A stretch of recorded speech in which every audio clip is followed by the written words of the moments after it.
ওকে, আমার কথা কি শোনা যাচ্ছে? Can you hear me? Okay, আসতেছি একটা মিনিট।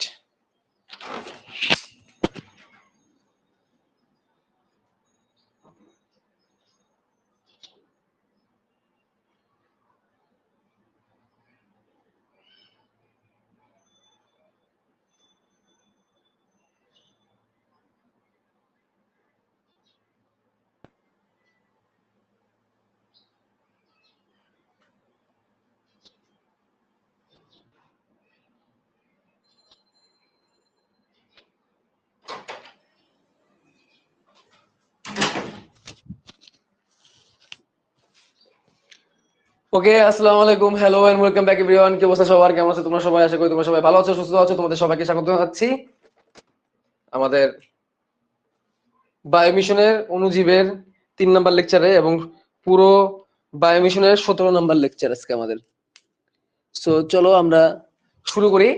আজকে আমরা খুবই গুরুত্বপূর্ণ টপিকটা পড়বো, সেটা হচ্ছে লাইটিক চক্র এবং লাইসোজেনিক চক্র। লাইটিক চক্র এবং লাইসোজেনিক চক্র এটা কি? এটা হচ্ছে ভাইরাসের সংখ্যা বৃদ্ধি প্রক্রিয়া। ভাইরাস কিভাবে সংখ্যা বৃদ্ধি করে? কারণ আমরা জানি ভাইরাসের মধ্যে কিছু কিছু জীবীয় বৈশিষ্ট্য আছে, যে জীবীয় বৈশিষ্ট্যের বলে এটা কি করতে পারে? সংখ্যা বৃদ্ধি বা এরকম গুরুত্বপূর্ণ কিছু কর্মকাণ্ড করতে পারে, যেগুলো আসলে জীবদেহে সম্ভব বা তারাও করে। তো এটাকে বলা হয় ভাইরাসের জীবীয় বৈশিষ্ট্য বা সংখ্যা বৃদ্ধি প্রক্রিয়া। তো এটা নিয়ে আমরা আজকে কি করব? কথাবার্তা বলবো যে ভাইরাস কিভাবে সংখ্যা বৃদ্ধি করে। ওকে, তো চলো শুরু করি।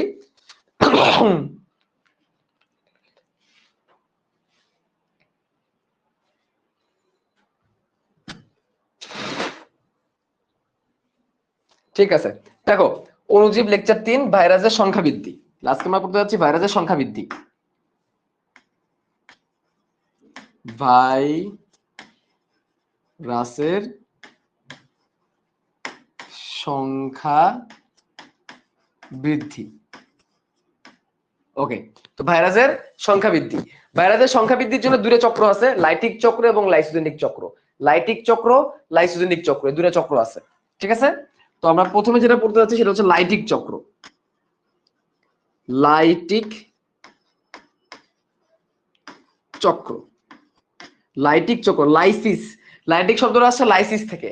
লাইটিক শব্দটা কোন জায়গা থেকে আসে ভাইয়া? লাইটিক শব্দটা আসছে লাইসিস থেকে। লাইসিস, লাইসিস মানে ভাঙন, ভেঙে ফেলে, মেরে ফেলে। এটাকে কি বলা হয়? এটাকে বলা হয় লাইসিস, ভেঙে ফেলা, মেরে ফেলা, এটাকে লাইসিস বলা হয়। লাইটিক চক্র মানে এমন একটা চক্র যেখানে কোনো একটা কিছুকে ভেঙে ফেলবে, মেরে ফেলবে, গলিয়ে ফেলবে, জ্বালাই ফেলবে, এরকম কিছু একটা হবে। তো লাইটিক চক্র কে করে? লাইটিক চক্র কে করে? লাইটিক চক্র করে হচ্ছে এখানে আক্রমণকারী, আক্রমণকারী ভাইরাস, লিখে রাখো,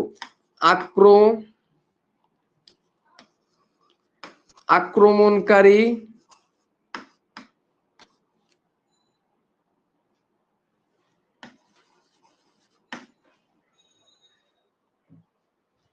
আক্রমণকারী ভাইরাস কে? টি2, টি2, টি4, টি6 এরা আক্রমণ করবে। এরা মূলত আক্রমণ করবে। তাহলে এখানে মেন সংক্রামককারী কে? মেন সংক্রামককারী কে? টি সিরিজের ভাইরাস গুলা। টি সিরিজের ভাইরাস গুলা টি কেন? টেটপোল। টেটপোল মানে কি? ব্যাঙাচি। এগুলো আকৃতি কেমন? এগুলো আকৃতি ব্যাঙাচি আকৃতির। এগুলো কি আকৃতির? ব্যাঙাচি আকৃতির। ঠিক আছে, আক্রমণকারী ভাইরাস টি2, টি4, টি6। এবং হোস্ট বা যাকে আক্রমণ করে, যাকে আক্রমণ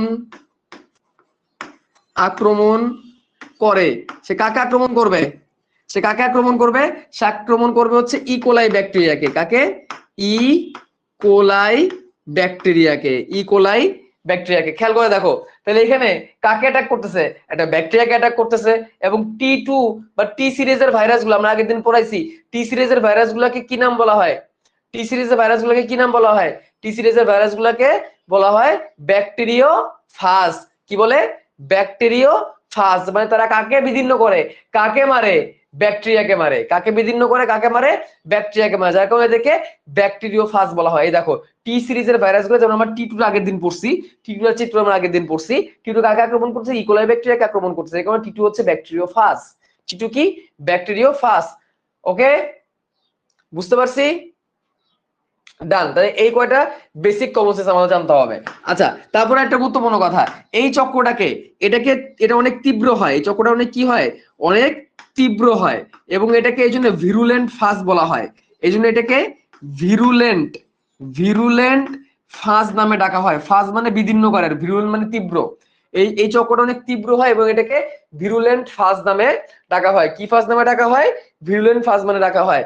এবং এইভাবে চাইলে একটা টিটু ভাইরাস 30 মিনিটে 300টি 300টি জেনারেশন তৈরি করতে পারে। জেনারেশন মানে ভাইরাস তৈরি করতে পারে। 30 মিনিটে 300টি কপি বললে ভুল হবে, 300টি ভাইরাস। এইভাবে 30 মিনিটে 300টা ভাইরাস সৃষ্টি হতে পারে। এই চক্রটা এত বেশি তীব্র, 30 মিনিটে 300টা ভাইরাস তৈরি হয়ে যাবে। ঠিক আছে, তাহলে আমরা এই কথাগুলো একটু এখানে তোমাদের লিখে দিই। তাহলে ভাইরাসের সংখ্যা বৃদ্ধি করতে আমরা লাইটিক চক্র পড়তেছি। এটা আক্রমণকারী ভাইরাসের নাম কি? T2T46।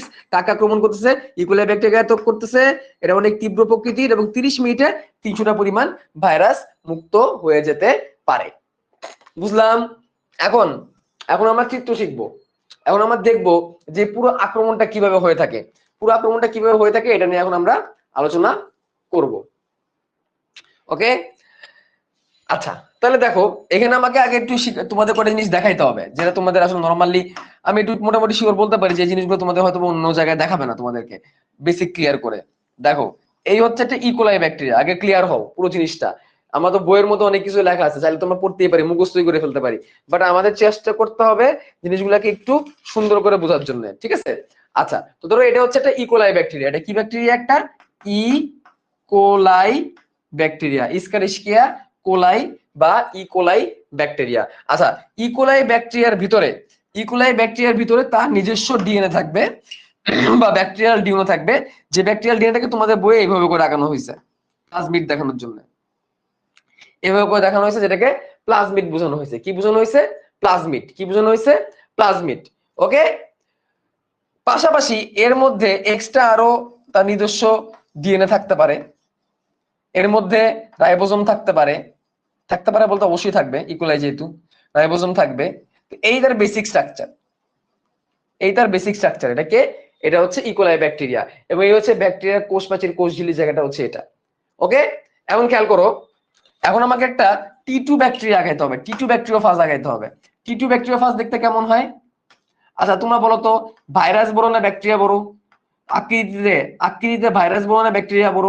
অবশ্যই ব্যাকটেরিয়া বড়। আকৃতিতে অবশ্যই ব্যাকটেরিয়া অনেক বড়। তাহলে এই হচ্ছে T2 ব্যাকটেরিয়া, যেটা আমরা আগের দিন আঁকাইছি। এই হচ্ছে T2 ব্যাকটেরিয়ার লেজ, লেজ লেজ এই হচ্ছে তার কলার, এই হচ্ছে তার কলার। বেস প্লেট দেশে বসবে, বেস প্লেট দিয়ে বসবে না, মানে স্পর্শক তন্তুর সাহায্যে সে বসবে। স্পর্শক তন্তুর সাহায্যে সে ব্যাকটেরিয়ার উপরে যে বসবে স্পর্শক তন্তুর সাহায্যে। অতঃপর কি করবে? অতঃপর সে স্পাইকের থ্রোতে, মনে আছে স্পাইকের কথা, স্পাইকের থ্রোতে একটা ছিদ্র করবে। কি করবে? স্পাইকের থ্রোতে একটা ছিদ্র করবে। এই যে স্পাইকের থ্রোতে সে কি করলো? একটা ছিদ্র করলো। ওকে, ছিদ্র করে তার ভিতরের যে ডিএনএটা আছে সেই ডিএনএটাকে ভিতরে প্রবেশ করাবে, আর কিছু না। সেটা ডিএনএটাকে ভিতরে প্রবেশ করাবে, কথার মাথায় রাখবা। ঠিক আছে, পুরো ভাইরাসটা ভিতরে ঢুকবে না, শুধুমাত্র তার ভিতরে যে দ্বিসূত্রক ডিএনএ আছে সেটাকে সে ভিতরে প্রবেশ করাবে এবং সে স্পাইক দিয়ে ছিদ্র করবে। তো এই যে স্টেপটা, এই স্টেপটাকে কি বলা হয়? এই স্টেপটাকে বলা হয় পৃষ্ঠ লগ্নি ভবন বা সংযুক্তিকরণ বা অ্যাটাচমেন্ট। তাহলে এই ধাপটাকে বলা হয় পৃষ্ঠ লগ্নি ভবন বা অ্যাটাচমেন্ট।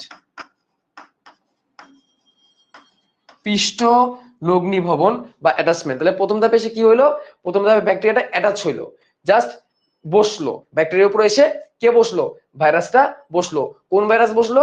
ইকোলাই। ইউর উপরে T2 ব্যাকটেরিওফাজ এসে বসলো। ঠিক আছে, তাহলে চলো আমরা একটু চিত্রকে ছোট করে দিই।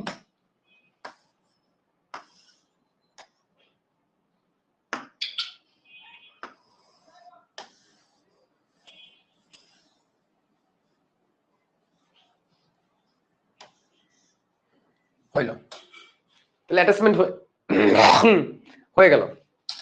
পরের ধাপ, এখন এটাকে আমি এখন একটু ডুপ্লিকেট করব, এই চিত্রটাকে আমি ডুপ্লিকেট করব, তোমাদের দুইবার আঁকাইতে হবে, কিছু করার নাই, সরি আই ক্যান্ট হেল্প। তো এভাবে করে দুইবার আঁকাইতে হবে আর কি তোমাদেরকে সেম চিত্রটা। এখন খেয়াল করো, আমরা চাইলে এই জিনিসগুলো মুছে দিতে পারি, আমিও তোমাদেরকে এমনি দেখানোর দরকার দেখাইছি, বাট পরীক্ষার খাতা আমি এগুলো আঁকাবো না। পরীক্ষার খাতা শুধু আমরা এইটুকু রাখবো, পরীক্ষার খাতা শুধু আমরা প্লাজমিডটা রাখবো, আর বাকি কিছু আঁকাবো না পরীক্ষার খাতায়। তো 2 নাম্বার ধাপ, আমরা এখন কোথায় আছি? 2 নাম্বার ধাপে আছি। 2 নাম্বার ধাপে কি হবে দেখো, ব্যাকটেরিয়াটা প্রথমে তার মধ্যে বসলো, মানে ব্যাকটেরিয়ার উপরে ভাইরাসটা বসলো, ব্যাকটেরিয়ার উপর ভাইরাসটা বসার পরে তার ভিতরে যে দ্বিসূত্রক ডিএনএটা আছে না, সে তো একটা ডিএনএ, তাই না? এই সাকিব ভাই, আই সাকিব ভাইরাস, আরে আচ্ছা, তার ভিতরে যে দ্বিসূত্রক ডিএনএটা আছে, সে দ্বিসূত্রক ডিএনএটাকে সে কি করবে, এই যে ছিদ্র করছে, ছিদ্র কইরা সে ভিতরে পাঠাই দিবে, বুঝছো? ছিদ্র করে সে এখন ভিতরে পাঠাই দিবে কার ডিএনএটাকে? ভাইরাল ডিএনএটাকে। ভাইরাল ডিএনএটাকে সে কি করলো? ভিতরে পাঠাই দিল।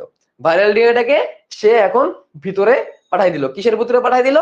ব্যাকটেরিয়াটার ভিতরে পাঠাই দিল, ব্যাকটেরিয়ার ভিতরে স্থাপন করে দিল। তাহলে এটাকে বলা হয় 2 নাম্বার ধাপ, ফার্স্ট ডিএনএ এর অনুপ্রবেশ। এটাকে হচ্ছে 2 নাম্বার ধাপ, ফার্স্ট ডিএনএ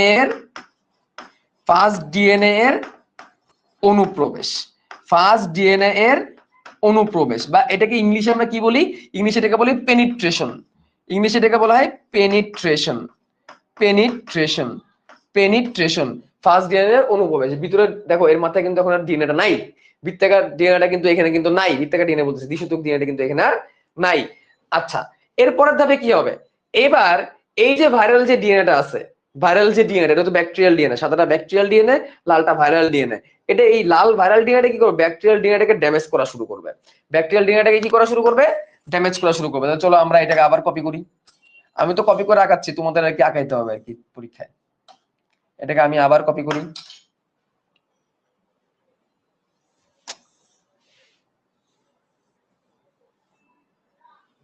ওকে। এবার দেখো কি হবে, এই যে ভাইরাল ডিএনএটা, এই যে ভাইরাল ডিএনএটা, ভাইরাল ডিএনএর ফলে এই ব্যাকটেরিয়াল ডিএনএটা ক্ষয়প্রাপ্ত হবে, ব্যাকটেরিয়াল ডিএনএটা নষ্ট হওয়া শুরু করবে। ভাইরাল ডিএনএটার কারণে ব্যাকটেরিয়াল ডিএনএটা কি হবে? নষ্ট হওয়া শুরু করবে। এটা তোমাদের বইয়ের মধ্যে কোনো শিরোনাম দেওয়া নাই, এটা কোনো হেডলাইন তোমাদের বইয়ের মধ্যে দেওয়া নাই, কোনো শিরোনাম এটার ক্ষেত্রে তোমাদের বই দেয় নাই, তো কোনো শিরোনামের প্রয়োজন নাই, ঠিক আছে?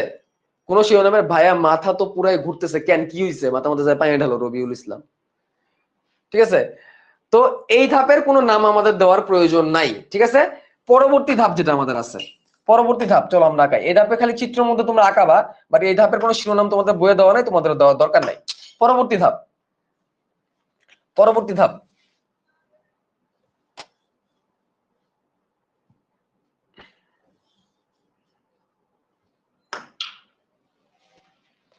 দেখো পরবর্তী ধাপ, পরবর্তী ধাপে কি হবে?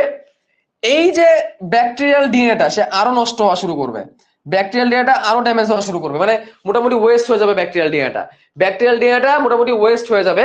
In the meantime viral DNA তার রেপ্লিকেশন শুরু করবে, অর্থাৎ সংখ্যা বৃদ্ধি শুরু করবে। তাহলে এখন ফার্স্ট ডিএনএ সংখ্যা বৃদ্ধি, এটাকে বলা হবে ফার্স্ট ডিএনএ এর প্রতিলিপন বা সংখ্যা বৃদ্ধি, মানে ভাইরাসের ডিএনএটা এখন সংখ্যা বৃদ্ধি হওয়া শুরু করবে। চারটাই দিলাম, তাহলে এটাকে বলা হয় ফার্স্ট ডিএনএ এর সংখ্যা বৃদ্ধি বা প্রতিলিপন। তাহলে এটাকে আমরা প্রতিলিপন বলতে পারি, শুধু শুধু বলতে পারি কি প্রতিলিপন। এই ধাপটার নাম কি? তাহলে এটাকে 3 নাম্বার ধাপ বলছে তোমাদের বইয়ের মধ্যে, প্রতিলিপন, প্রতিলিপন, প্রতিলিপন, বা ইংলিশে যেটাকে আমরা বলবো রেপ্লিকেশন। ইংলিশে আমরা এটাকে কি বলবো? রেপ্লিকেশন। ইংলিশে এটাকে আমরা বলবো রেপ্লিকেশন। তার মানে ভাইরাসটা তার ডিএনএ এর সংখ্যা বৃদ্ধি করতেছে। দেখো তাহলে শুরু হইলো কি? শুরু হলো পৃষ্ঠলগ্লি ভবন বা অ্যাটাচমেন্ট দিয়ে, তারপরে ফার্স্ট ডিএনএ অনুপ্রবেশ, ফার্স্ট ডিএনএ এর ভিতরে ঢুকে দিল, ভাইরাসটা কিন্তু আর পুরো নাই, ঠিক আছে? এবার কি হলো? ভাইরাসের সংখ্যা বৃদ্ধি করতেছে, এখানে এখানে কি করতেছে? ফার্স্ট ভাইরাসটা ব্যাকটেরিয়াল ডিএনএটাকে নষ্ট করতেছে, এখানে ফার্স্ট ভাইরাসটার ডিএনএটা সংখ্যা বৃদ্ধি করতেছে। এই ধাপে এসে তোমার এখানে ফার্স্ট ভাইরাস আঁকানোর দরকার নাই, এই ধাপে এসে তোমাকে ফার্স্ট ভাইরাস আঁকানোর কোনো প্রয়োজন নাই, এখানে শুধুমাত্র দেখাই দিবে ভিতরে ডিএনএ আছে, ফার্স্ট ভাইরাসের আঁকানো দেখানোর কোনো প্রয়োজন এখানে নাই, ঠিক আছে? তাহলে এই যে এই ধাপটার কিন্তু তোমার কোনো শিরোনাম তোমার বইয়ের মধ্যে নাই, এই জন্য আমি এখানে কিছু লিখি নাই, ঠিক আছে? ডান। এবার কি হবে? এবার প্রোটিন, টেইল, হেড, বিভিন্ন অংশ তৈরি হবে, অর্থাৎ ফার্স্ট ডিএনএ, ফার্স্ট টার মানে ব্যাকটেরিওফাজটার বিভিন্ন দেহের অংশ তৈরি হবে, অর্থাৎ এই ভাইরাসটার দেহের বিভিন্ন অংশ তৈরি হবে। পরবর্তী ধাপে কি হবে, ভাইরাসের দেহের বিভিন্ন অংশ তৈরি হবে। তাহলে এটা হচ্ছে পরের ধাপ। পরের ধাপে কি হবে, ডিএনএটার বিভিন্ন মানে ভাইরাসটার বিভিন্ন অংশ তৈরি হবে। তাহলে এটাকে আমি এখন পুরোপুরি মুছে দিব, পুরোপুরি মুছে দিব। এখন এটাকে আমরা এখন সরাই দিব, এটা এখন আমার দরকার নাই। এখন আমি যে কাজটা করবো, দেহের বিভিন্ন অংশ আঁকাবো। দেহের বিভিন্ন অংশ বলতে মাথা, মাথা গাইলাম, মাথার ভিতরে দুটো ডিএনএ দিয়ে দিলাম, মানে একটা ডিএনএ দিয়ে দিলাম, 2 3 4 5টা যেহেতু আঁকাইছিলাম তাহলে এখানে 5টাই আঁকাবো, 4 5 দেহের বিভিন্ন অংশ। তারপরে এই যে হচ্ছে কলার, স্পাইক,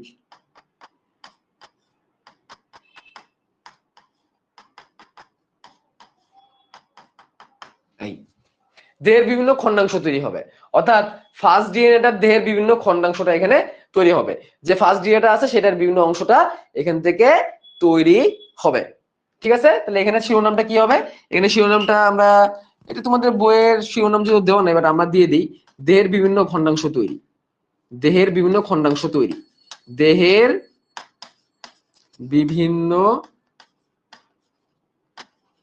খন্ডাংশ, দেহের বিভিন্ন খন্ডাংশ তৈরি, দেহের বিভিন্ন খন্ডাংশ তৈরি হইল। পরবর্তী ধাপ, পরবর্তী ধাপ, এই দেহের বিভিন্ন খন্ডাংশ থেকে, এই দেহের বিভিন্ন খন্ডাংশ থেকে এখন এটা অ্যাসেম্বল হবে বা সংযুক্তি হবে। পরের ধাপ হচ্ছে সংযুক্তি, খন্ডাংশ সংযুক্তি, খন্ডাংশ সংযুক্তি, খন্ডাংশ সংযুক্তি, এটাকে অ্যাসেম্বল বলে, অ্যাসেম্বল, অ্যাভেঞ্জার্স অ্যাসেম্বল। এবার দেহের বিভিন্ন খন্ডাংশ যুক্ত হবে, দেহের বিভিন্ন খন্ডাংশ যুক্তি হয়ে দেহের, পরীক্ষায় কোনটা আঁকাবো, আমি যেটা আঁকাই দিচ্ছি এটাই আঁকাবা, খালি তোমাদের বইয়ের চক্র আকারে দিচ্ছে, আমি এখানে সিরিয়ালি দিচ্ছি। এবার দেহের বিভিন্ন খন্ডাংশ তুমি আঁকাবা, খন্ডাংশকে যুক্ত করবা।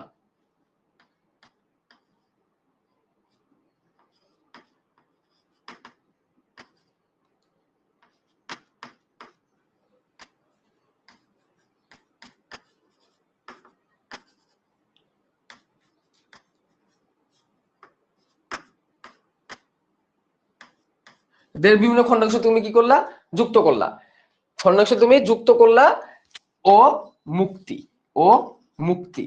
এবার কি হবে, এই ভাইরাসটাই, এই ভাইরাসটা ব্যাকটেরিয়াটাকে এবার ফাটাই ফেলবে, এই ভাইরাসটা এখন ব্যাকটেরিয়াটাকে কি করে ফেলবে, ফাটাই ফেলবে।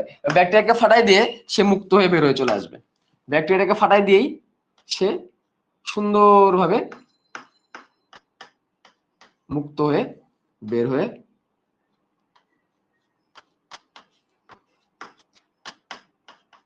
চলে আসবে। তাহলে নতুন ফার্স্ট ভাইরাসের মুক্তি, নতুন ফার্স্ট ভাইরাসের মুক্তি। ঠিক আছে, এই হচ্ছে অবস্থা। তাহলে পুরো প্রসেসটা দেখো তোমরা চিত্র আকারে। প্রথমে পৃষ্ঠ সংলগ্ন হলো একটা ভাইরাস এসে ব্যাকটেরিয়াটার উপরে বসলো, তারপরে কি করলো, ভাইরাসটা তার স্পাইকের মাধ্যমে ছিদ্র করে তার ডিএনএটাকে ভিতরে প্রবেশ করাই দিল। তারপর ধাপে কি হলো, তারপরের ধাপে ভাইরাসটা তার ব্যাকটেরিয়াল ডিএনএটাকে ড্যামেজ করা শুরু করলো, অতঃপর ভাইরাসটা তার তার ডিএনএটাকে সংখ্যা বৃদ্ধি করা শুরু করলো, তারপর তার দেহের বিভিন্ন অংশ তৈরি হলো, বিভিন্ন অংশ অ্যাসেম্বল হলো এবং ফার্স্ট ডিএনএটাকে ফাটাই দিয়ে বের হয়ে, মানে ব্যাকটেরিয়াটাকে ফাটাই দিয়ে বের হয়ে চলে আসলো। এভাবে 30 মিনিট সময় লাগে। কত মিনিট সময় লাগে, কত মিনিট সময় লাগে, 30 মিনিট সময় লাগে। 30 মিনিটের মধ্যে পুরো ভাইরাসটা এখান থেকে মুক্ত হয়ে, মানে পুরো ভাইরাসটা, একটা ভাইরাস ঢুকে 300টা ভাইরাস বের করে নিয়ে চলে আসতে পারে, একটা ভাইরাস 300টা ভাইরাস মুক্ত করে নিয়ে চলে আসতে পারে। বুঝছো, বলো বলো বুঝছো কিনা।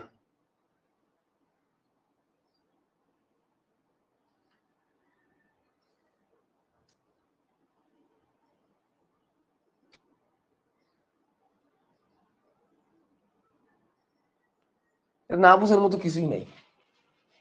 ওকে, ভেরি গুড।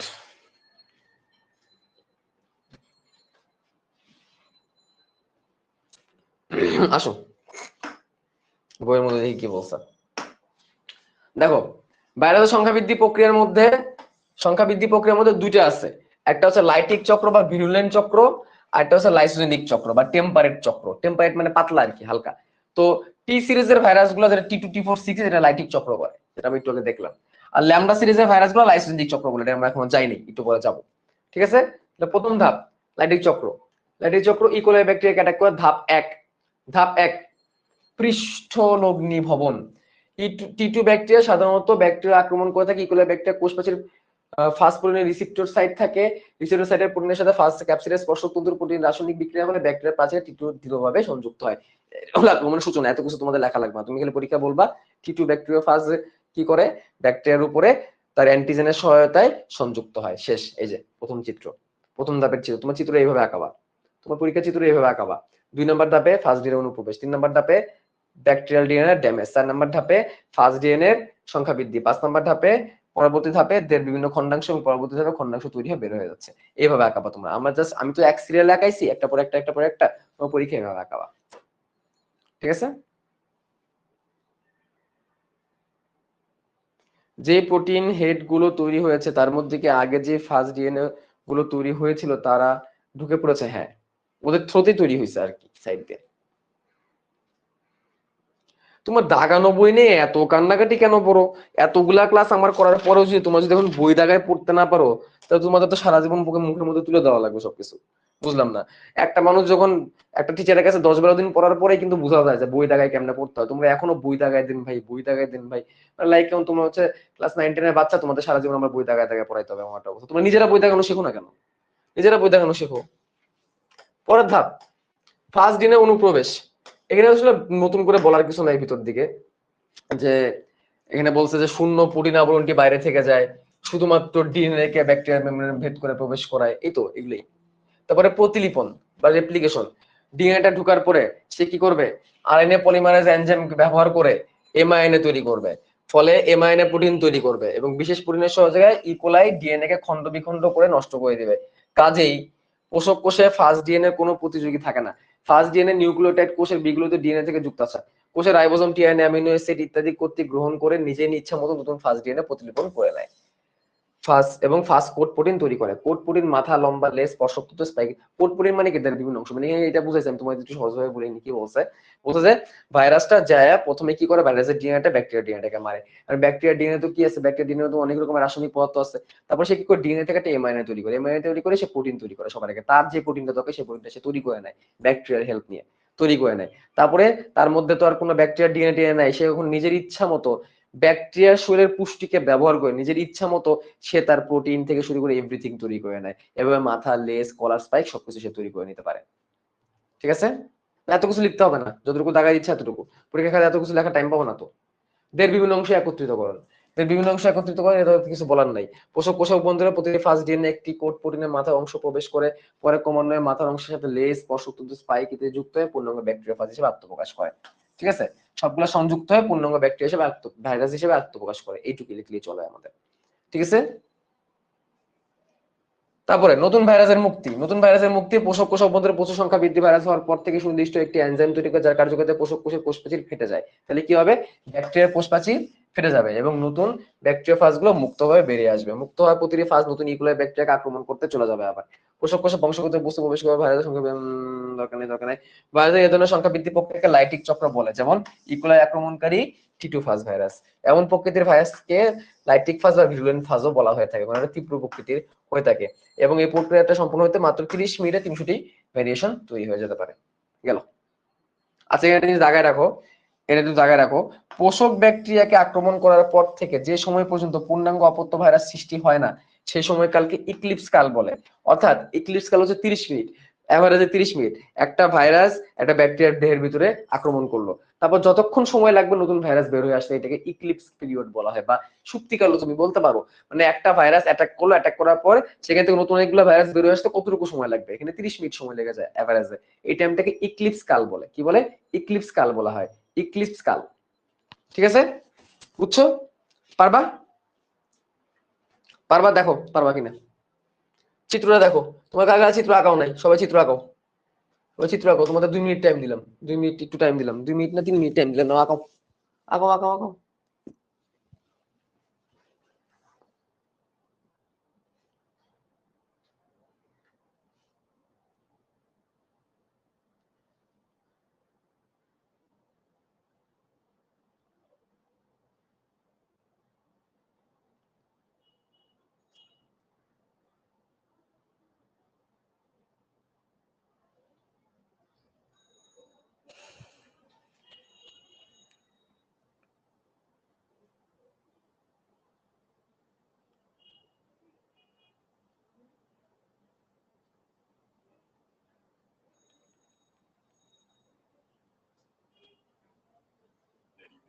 Of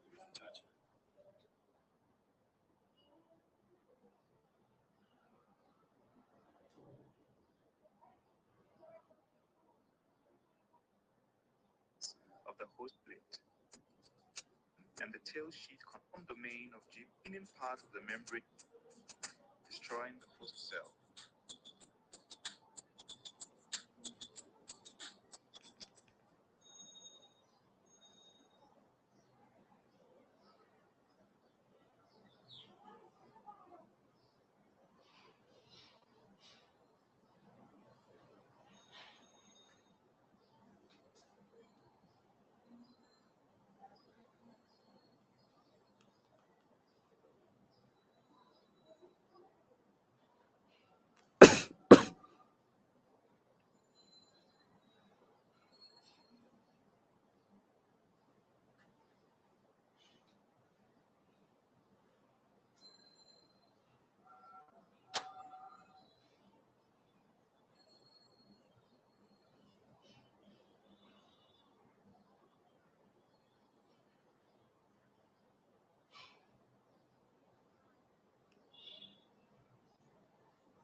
ওকে, ডান না?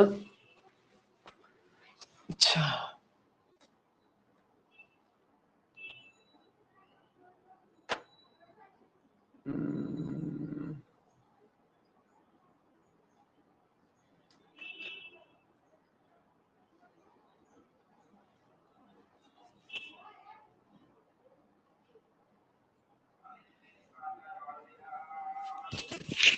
Bacteriophages are viruses that exclusively affect bacteria, taking over the host cell's genetic material in order to reproduce itself. The bacteriophage lytic cycle is a method of viral replication that results in the destruction of the infected cell. The first stage of the cycle is attachment. To bind to a host cell, there must be specific receptors on the bacterial membrane to attach to. This determines a phage's host range. Once attached, the phage enzyme drills a hole in a bacterial wall and injects its genom into the bacterial cytoplasm. The DNA of the host cell is broken down, and a viral DNA takes over the creation of viral proteins and nucleic acids. After many copies of viral components are made, they are assembled into complete viruses. The phage then creates an enzyme that breaks down the bacterial cell wall, lysozyme, allowing the newly formed phages to break out and infect other cells.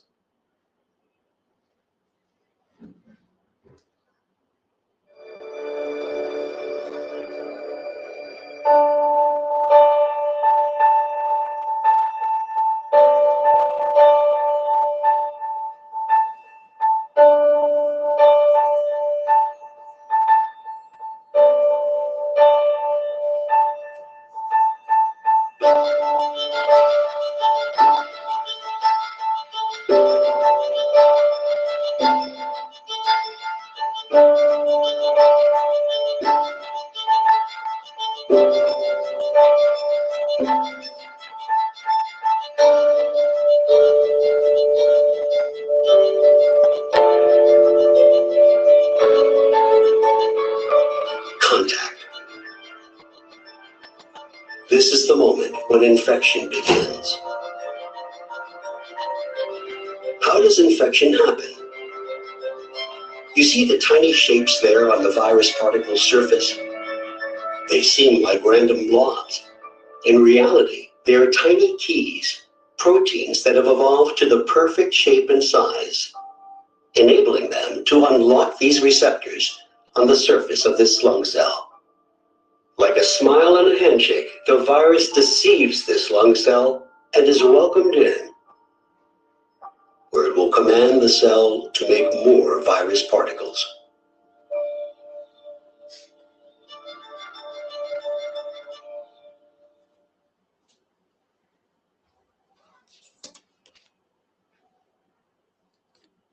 আর কি দেখানো যায় তোমাদেরকে? দাঁড়াও দেখাই একটু।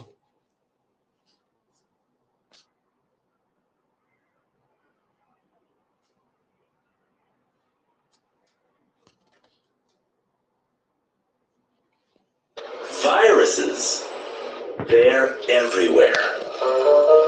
They come in different sizes and shapes, yet all are very small. How small? Well, if a person was the size of a flu virus, they and almost half of the world's human population could fit on top of a pencil eraser. Yep, that's pretty small. Even when we get a good look at viruses, they are tricky to peg. They mutate and evolve at different speeds. Viruses have to replicate quickly and spread to as many host cells as possible before your immune system stops them. And spreading between hosts is pretty easy. It happens a lot of ways. The most common, good old-fashioned strain mutation, or sneezing. Like it or not, many of us ingest and inhale millions of viruses every day. Usually we're fine, but sometimes we get sick. Take, for example, influenza. The flu virus, covered in little spikes, travels towards a host cell. These spikes attach to the receptors on the cell's surface. Once latched on, the virus is granted entry through the cell's membrane. The virus wastes no time releasing its genetic material into the cell. This hijacks the cell's reproductive system, forcing it to make millions of virus copies that leave the cell and spread to other parts of the host. To take command of a cell, the virus needs to be strong, but not so strong as to damage the cell's ability to function. It's a delicate dance with a constantly mutating virus. There's always a chance that a random mutation may help it survive. So our bodies put up a defense, which is aided by vaccines. The virus mutations require new flu vaccines to be developed every year, but researchers seek to develop a universal vaccine for better protection against all strains of flu. Still, vaccines that catch the virus at its source are difficult to develop, so keeping the flu bug at bay rests in our preferably washed hands. Keeping healthy and going to the doctor when sick is key. And when it comes to sneezing, remember, it's all in the elbow. No, seriously, it is. Put it in the elbow.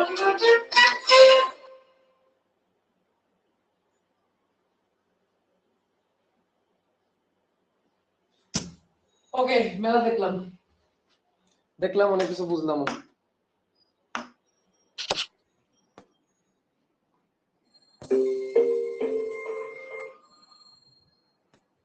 বুঝছি, ভালো লাগছে।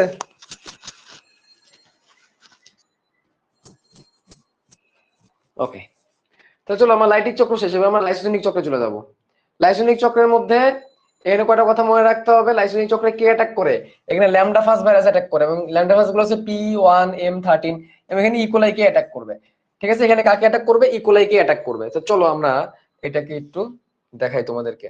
তাহলে P1M13 হচ্ছে lambda সিরিজের virus.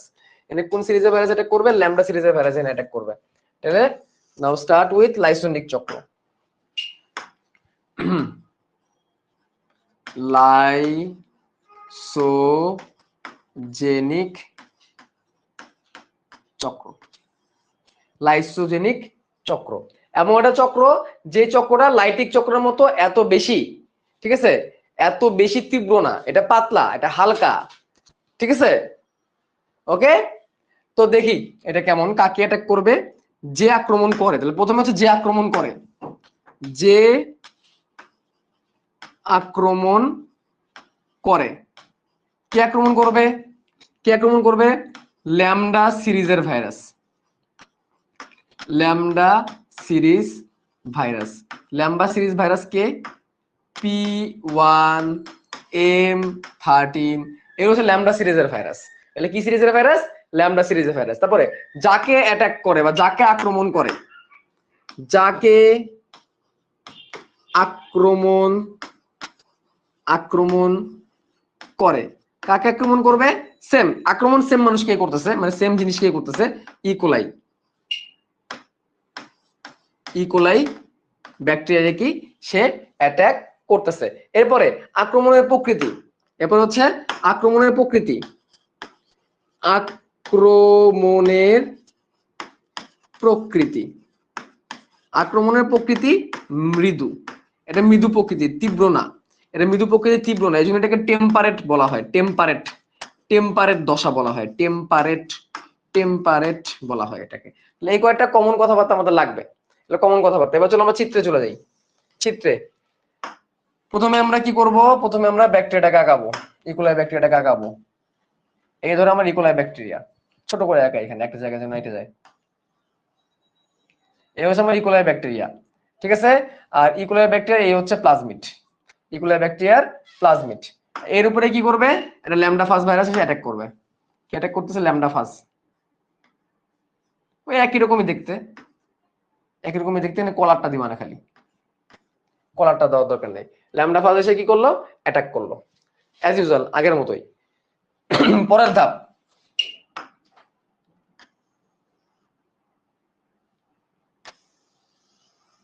পরের ধাপটা আগের মতোই, উপরে ল্যামডা ফাজ দিয়ে দিই। ল্যামডা ফাজের মাথার মধ্যে এখন কি থাকবে না, তার ডিএনএটা থাকবে না। ল্যামডা ফাজের মাথায় এখন তার ডিএনএটা থাকবে না, তার ডিএনএটা কোথায় চলে গেছে, ভিতরে চলে গেছে। এবং কাপাকাপি একটু একটু একটু এরকম পাকানো পাকানো দেওয়া লাগবে। আর ব্যাকটেরিয়াল ডিএনএটা কোথায়, আগে থেকেই ভিতরে আছে। ব্যাকটেরিয়াল ডিএনএটা আগে থেকেই ভিতরে আছে।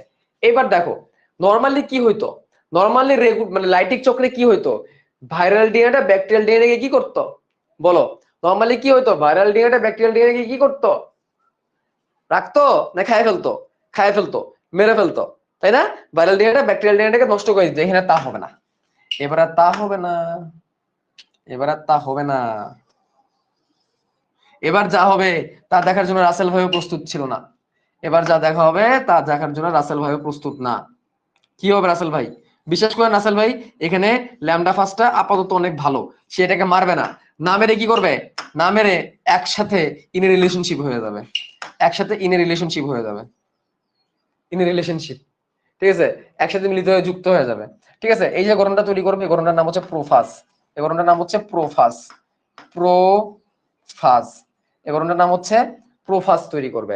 অর্থাৎ ভাইরাল ডিএনএ ব্যাকটেরিয়াল ডিএনএ মিলে রিকম্বিনেন্ট ডিএনএ তৈরি করে ফেলবে। ভাইরাল ডিএনএ এবং ব্যাকটেরিয়াল ডিএনএ কে রিকম্বিনেন্ট ডিএনএ তৈরি হবে। মনে রাখবা এটা কিন্তু ব্যাকটেরিয়ার সংখ্যা বৃদ্ধি পদ্ধতি, ঠিক আছে, এটা ব্যাকটেরিয়ার সংখ্যা বৃদ্ধি পদ্ধতিকে ট্রান্সডাকশন বলা হয়, যেখানে ভাইরাল ডিএনএ এর সাথে একটা ব্যাকটেরিয়াল ডিএনএ যুক্ত হয়ে রিকম্বিনেন্ট ডিএনএ তৈরি করে। এটা কিন্তু রিকম্বিনেন্ট ডিএনএ, ঠিক আছে, এটা কিন্তু একটা রিকম্বিনেন্ট ডিএনএ অন্তর্ভুক্ত। এখন দেখো কি হবে, এখন এখন ভাইরাসের সংখ্যা বৃদ্ধিটা কোথায় হবে দেখো তো। এখন ভাইরাসের সংখ্যা বৃদ্ধিটা কিন্তু ডিপেন্ডেন্ট হয়ে গেল কার উপরে, ব্যাকটেরিয়ার উপরে। মানে এখন কিন্তু দুজন মিলে একসাথে, এখন ভাইরাসের সংখ্যা বৃদ্ধিটা কার উপর ডিপেন্ডেন্ট হয়ে গেল, ব্যাকটেরিয়ার উপর ডিপেন্ডেন্ট হয়ে গেল। ব্যাকটেরিয়া এখন দ্বিভাজন করবে, ব্যাকটেরিয়া এখন কি করবে, দ্বিভাজন করবে। ব্যাকটেরিয়া যখন দ্বিভাজন করবে, ব্যাকটেরিয়াটা যখন দ্বিভাজন করবে, ঠিক তখনই ভাইরাসটা তার সংখ্যাটা বৃদ্ধি করতে পারবে, আদারওয়াইজ পারবে না। তাহলে এখানে ভাইরাসটা কার উপর ডিপেন্ডেন্ট বলতো, এটা ভাইরাসটা কার উপর ডিপেন্ডেন্ট, এটা ভাইরাসটা কিন্তু ব্যাকটেরিয়ার উপর ডিপেন্ডেন্ট। আগেবার কিন্তু ভাইরাসের মানে ব্যাকটেরিয়া বাঁচবে কি বাঁচবে না তা ভাইরাসের উপর ডিপেন্ডেন্ট ছিল, কারণ ভাইরাস যদি সবাইকে মেরে দেয় তাহলে শেষ।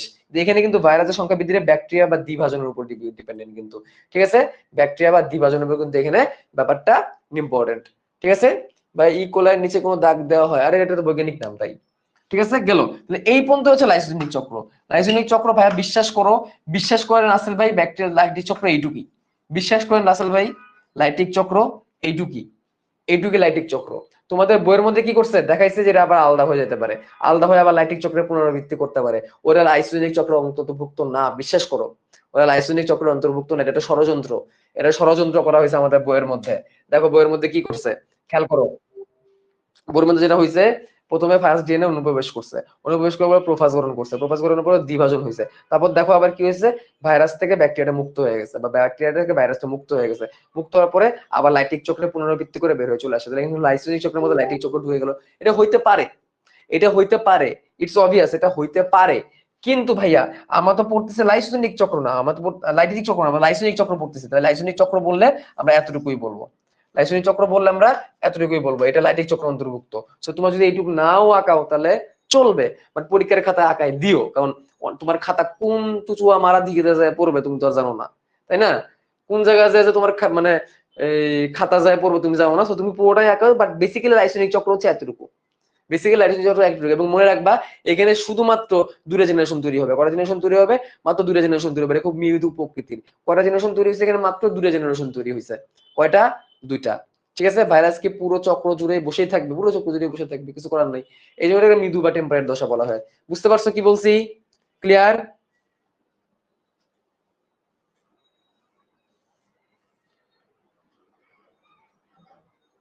ঠিক আছে,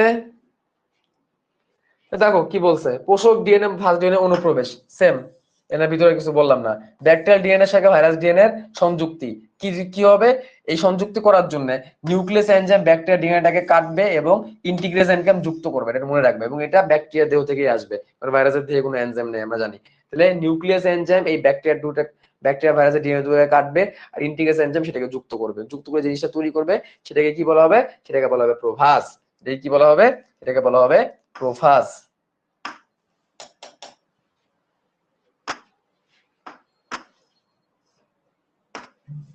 কি বলা হবে, প্রোফাজ বলা হবে। ঠিক আছে, ইকোলাই ব্যাকটেরিয়া দ্বিবিভাজন প্রক্রিয়া সংখ্যা বৃদ্ধি করবে এবং সেই সাথে ভাইরাসেও সংখ্যা বৃদ্ধি করবে। ভাইরাস ও ব্যাকটেরিয়ার জিনোম একসাথে নতুন জিনোম তৈরি করে, প্রত্যেকবার সংখ্যা বৃদ্ধির সময় ব্যাকটেরিয়াল ডিএনএ অনুযায়ী প্রক্রিয়া রেপ্লিকেট করতে থাকে। এভাবে প্রতি অপত্য ভাইরাস ডিএনএ, তবে প্রয়োজন হলে, এই যে দেখো লাস্টের লাইনটা খেয়াল করো, তবে প্রয়োজন হলে পোষক ডিএনএ থেকে ফাজ ডিএনএ পৃথক হয়ে লাইটিক চক্রের মাধ্যমে সংখ্যা বৃদ্ধি করতে পারে, এবং সে তো সারা জীবন থাকবে না এভাবে বসে। লাইসোনিক ভাইরাস কেবল ব্যাকটেরিওফাজে সীমাবদ্ধ থাকে না, পানি ও মানুষকে আক্রমণ করতে পারে। হার্পিস সিম্পলেক্স ভাইরাস এবং ওইটি ভাইরাস, ঠিক আছে, এটা পানিকেও অ্যাটাক করতে পারে, এই কথাটা এখানে বলছে। হার্পিস সিম্পলেক্স না, আমরা এখন আলোচনা যাব না। এই পর্যন্ত ক্লিয়ার? এই পর্যন্ত যদি ক্লিয়ার থাকে তাহলে এই পার্থক্যটা দেখো পারবা কিনা, আমি পার্থক্য পড়াবো, দেখো তোমরা পারবা কিনা পার্থক্য, এবং এটা কিন্তু সৃজনশীলের জন্য সুপার ডুপার ইম্পর্টেন্ট। সৃজনশীলের জন্য পার্থক্যটা সুপার ডুপার ইম্পর্টেন্ট। দেখো তোমার নিজেরা চোখ বুলাও, এই তোলা পাইন, নিজেরা চোখ বুলায় দেখ পারবে কিনা। ঠিক আছে, লাস্টে আমি এখানে যদি দাগাইতেই হয় তাহলে লাস্টের লাইনটা দাগাবো, আক্রমণের তীব্রতা, এখানে তীব্র অনেক বেশি এই জন্য ভিরুলেন্ট, আর এখানে তীব্র না এই জন্য এটাকে মৃদু বা টেম্পারেট বলা হয়ে থাকে। বাকি জিনিসগুলো তোরা পারবি রে ভাই। ঠিক আছে, গঠনের দিক থেকে ব্যাকটেরিয়া কোষের বিতরণ করে ফেলতেছে, এখানে এখানে ব্যাকটেরিয়া কোষের বিতরণ না হয়ে একত্রিত থাকতেছে। তারপর এখানে কি হচ্ছে, সব ভাইরাস ব্যাকটেরিয়া থেকে বিতাড়িত হয়ে যায়, এখানে ব্যাকটেরিয়া থেকে বিতাড়িত হয় না। এখানে অ্যাটাক করতেছে টি সিরিজের ভাইরাস, এখানে অ্যাটাক করতেছে ল্যামডা সিরিজের ভাইরাস। এখানে কি হচ্ছে, অনেকগুলো ভাইরাস তৈরি হচ্ছে, আর এখানে মাত্র দুটো তৈরি হচ্ছে, মাত্র দুইটা। এখানে নিয়ন্ত্রণটা ভাইরাসের উপরে, ভাইরাস দ্বারা নিয়ন্ত্রিত, এখানে নিয়ন্ত্রণটা ব্যাকটেরিয়া দ্বারা নিয়ন্ত্রিত, কারণ ব্যাকটেরিয়া বিভাজন করলেই ভাইরাস বিভাজন হতে পারবে। এখানে প্রোফাজ তৈরি হয় না, এখানে অবশ্যই প্রোফাজ তৈরি হয়। পারবি ভাই, এটা কিন্তু পরীক্ষায় আসে। It comes to our exam frequently. Philippines, পারবি? দেখ ভাই একবার রিভিশন দে।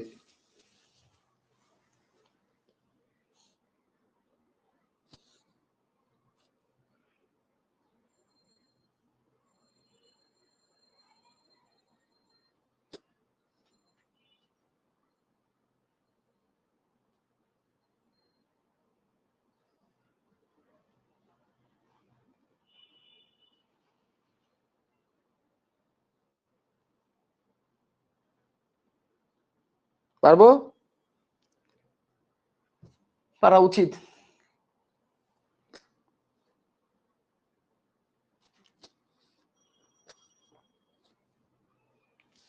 ওকে, আসো এবার আমরা চলে যাব ভাইরাসের উপকারিতা ভাইরাসের অপকারিতা থেকে। এখন একদম ডাইরেক্ট তোমাদের মেন বই থেকে পড়াবো, এখন ডাইরেক্ট তোমাদের মেন বই থেকে পড়াবো, কারণ এখন আমাদের বিয়েতে ঢোকার প্রয়োজন নাই। দেখো মেন বই গুলো, মেন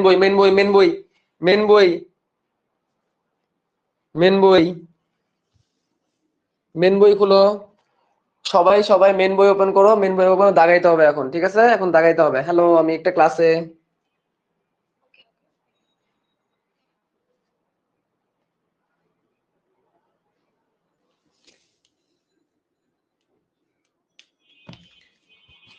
ওকে, দেখো ভাইরাসের অপকারিতা। ভাইরাস মানুষদের কি কি রোগ তৈরি করে, ভাইরাস জনিত রোগ দেখো, বসন্ত, হাম, পোলিও, জলাতঙ্ক, ইনফ্লুয়েঞ্জা, হার্পিস, ডেঙ্গু, চিকুনগুনিয়া, কোভিড-19, ভাইরাল হেপাটাইটিস, ক্যাপোসিস সার্কোমা, এদের মারাত্মক রোগ তৈরি করে। এগুলো হচ্ছে ভাইরাল রোগ, এগুলো হচ্ছে ভাইরাল ডিজিজ। এগুলো কি ডিজিজ, এগুলো হচ্ছে ভাইরাল ডিজিজ। কি ডিজিজ, ভাইরাল ডিজিজ। ওকে, এগুলো হচ্ছে ভাইরাল ডিজিজ, দাগাও ভাইরাল ডিজিজ গুলো দাগাও। ওকে, এখন অনেক সময় প্রশ্ন আসতে পারে নিচের কোনটি ভাইরাল ডিজিজ, নিচের কোনটি ব্যাকটেরিয়াল ডিজিজ। ঠিক আছে, নিচের কোনটি ভাইরাল ডিজিজ, নিচের কোনটি ব্যাকটেরিয়াল ডিজিজ।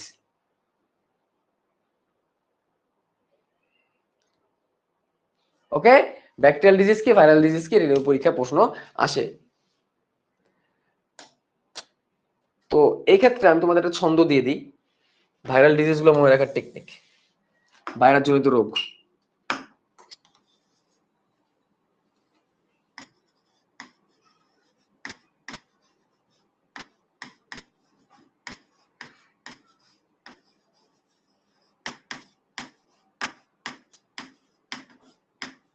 ভাইরাসজনিত রোগ। ভাইরাসজনিত রোগগুলো মনে রাখার টেকনিক, ঠিক আছে? ছন্দ ছন্দ ছন্দ, হাই হাই হাই হাই দেশে বসন্ত মাস এলো, হাই হাই দেশে বসন্ত মাস এলো, ভাইকে ইনফ্লুয়েঞ্জা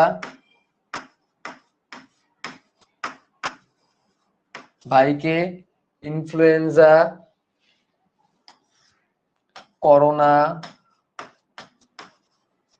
জ্বরে পেল।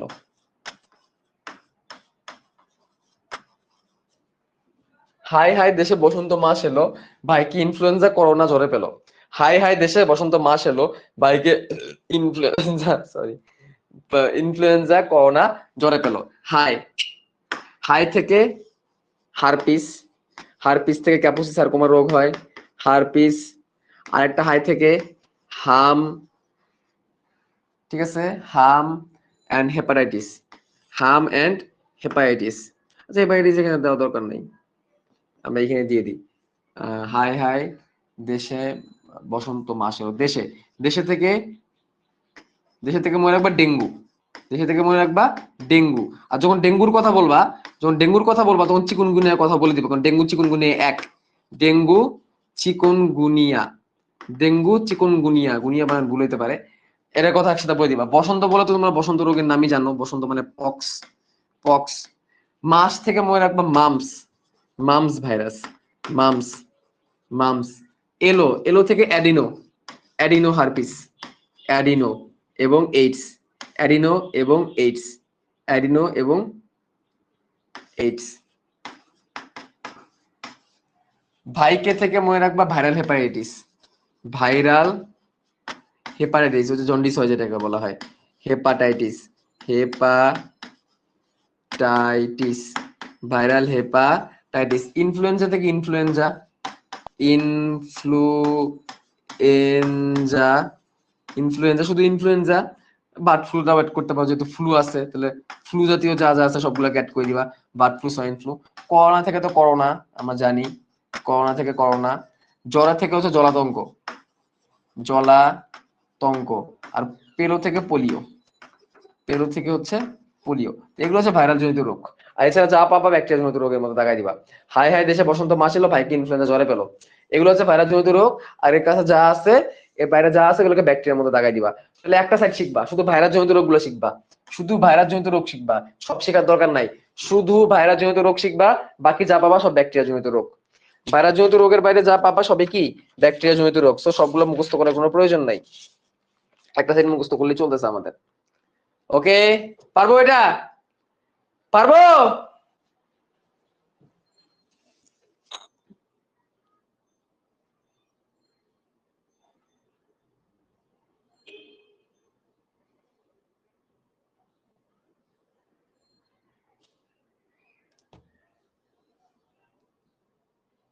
পারা উচিত। চলো মেন বই, মেন বই। আচ্ছা, উদ্ভিদ ভাইরাস, উদ্ভিদ ভাইরাস গুলো দেখো সহজভাবে মনে রাখা যায়, বই দেখাও। সিমের মোজাইক রোগ, সিম গাছের মোজাইক, এই মোজাইক কথাটা যেখানে দেখবা বুঝবে ভাইরাস ইন্ডিকেট করতেছে, সেটা টোবাকো মোজাইক হোক, পেপের মোজাইক হোক, আর জারি মোজাইক হোক, মোজাইক দেখলে বুঝবা ভাইরাস ইন্ডিকেট করতেছে। কাকে ইন্ডিকেট করতেছে? ভাইরাস ইন্ডিকেট করতেছে, ঠিক আছে? আলুর লিফ রোল রোগ, পাতা কুচড়ায় যায়, পাতা কুচড়ায় যায়। আর ভাইরাস জনিত রোগের নামগুলো দেখলেই বোঝা যায়, ঠিক আছে? এই যে পেপের leaf curl, leaf curl, curl মানে পেঁচায় যাওয়া, লিফ মানে পাতা, তাহলে পাতা কুচকায় যেতেছে, পেঁচাই দিতেছে, তার মানে ভাইরাস। পাতা কুচকাইতেছে, পেঁচাই দিতেছে, মানে কি ভাইরাস। তারপর ধানের টুঙ্গো রোগ, ধান গাছের টুঙ্গো, টুঙ্গো মানে কি, যে পেঁচায় যাওয়া, নষ্ট হয়ে যাওয়া, ঠিক আছে? এরকম 300 প্রজাতির 300 রকমের ভাইরাস উদ্ভিদ রোগ তৈরি করে, 300 রকমের উদ্ভিদ রোগ তৈরি করে ভাইরাস দ্বারা, এটা গুরুত্বপূর্ণ। 300 রকমের উদ্ভিদ রোগ তৈরি করে ভাইরাস দ্বারা। গেল। পোষা প্রাণীতে রোগ তৈরি করতে পারে, এর মধ্যে ফুট এন্ড মাউথ রোগের নাম আমরা অলরেডি পড়ে আসছি, ফুট এন্ড মাউথ রোগের নাম আমরা প্রথমে পড়ে আসছি। সব দাগানো লাগবে না, সব দাগানো লাগবে না, না করতেছি কিন্তু, সব দাগানো লাগবে না, পাগল হয়ে যাবা, সব দাগাইলে পাগল হয়ে যাবে, একেবারে নগদে পাগল হয়ে যাবা, নগদে পাগল হবা। তারপরে এই তোমার পাগলামি আরো বিকশিত হবে, এবং তোমার রকেটে করে তোমাকে পাগলা গারোতে পাঠানো হবে। কি বলছে বুঝছো? তুমি নগদে পাগল হবা, তোমার তোমার পাগলামি আরো বিকশিত হবে, এবং তারপর তোমাকে রকেটে করে পাবনা পাগলা গারোতে পাঠানো হবে। ওকে, তো ভাইরাসের কিছু মানুষের রোগের মধ্যে এখন আমরা আলোচনা করব। কয়েকটা মানুষের নগদে পাগল হয়ে পাগলামি বিকশিত করে রকেটে করে পাগলা গারোতে গেছে। প্রোফাস কি? আরে বাবা রে বাবা রে বাবা, এক প্রশ্ন কতক্ষণ ধরে করতেছে এক পোলায়। প্রোফাস মানে ভাইরাস আর ডিএনএ আর ব্যাকটেরিয়া ডিএনএ মিলিত হয়ে গেছিল, দেখো নাই? লাইসোজোমের চক্রে ওই গঠনটাকে বলে প্রোফাস। ভাইরাস আর ব্যাকটেরিয়া মিলিত হয়ে যেটাকে বলা হয়। ঠিক আছে, এটাই মিম হবে তাই না? আচ্ছা ঠিক আছে, বানাই নিও মিম, কোনো সমস্যা নেই। মিম বানাইলে কোনো প্রবলেম নেই, মাঝখানে আমি একটু ভাইরাল হয়ে যাবো, আমার কোর্সের একটু প্রমোশন হয়ে যাবে, আমার একটু ইনকাম বাড়বে তাই না? তখন আমি নতুন গাড়ি কিনতে পারবো। সবার গাড়ি আছে, আমার গাড়ি নেই। আল্লাহ। আচ্ছা, তো বহুল আলোচিত এইডস রোগের কারণ দেখো ভাই, এত কিছু পড়বা না, আমি খালি বলতেছি কি কি লাগবে এখান থেকে এইডস এর ভাইরাসের নাম মনে রাখবা, human immunodeficiency virus. Human immunodeficiency virus, হ্যাঁ, এটাকে এইডস নামে ডাকা হয়। এইডস এর ফুল মিনিটে চাইবা অ্যাকুয়ার্ড ইমিউনোডেফিসিয়েন্সি সিনড্রোম। শেষ, আর কিছু লাগবে না, আর কিছু লাগবে না, এইটুকু, আর কিছু লাগবে না। এইটুক সময়ের মধ্যে কত স্বপ্ন দেখে ফেলছি তাই না? ঠিক আছে, ডান। দাগাও, দাগাও, আজকে খালি দাগাবা, আজকে খালি দাগাবা, কালকে দাগাই নাই, এই জন্য আজকে খালি দাগাবা। এবার আসো ইবোলা ভাইরাস। এবার আসো কি ইবোলা ভাইরাস। আচ্ছা, ইবোলা ভাইরাস থেকে কিছু জিনিস তোমাদের লিখতে হবে, কিছু জিনিস লিখতে হবে ভাইয়া। ইবোলা, ইবোলা ভাইরাস থেকে কিছু জিনিস তোমাদের লিখতে হবে। সুন্দর করে স্লাইড বানানো ছিল, স্লাইডটা দিয়ে দিলে তোমাদের ভালো হইতো। আমি আজকে জন্য সুন্দর একটা স্লাইড বানাইছিলাম, ওই স্লাইডটা আমি আর পিডিএফ বানাইতে ভুলে গেছি।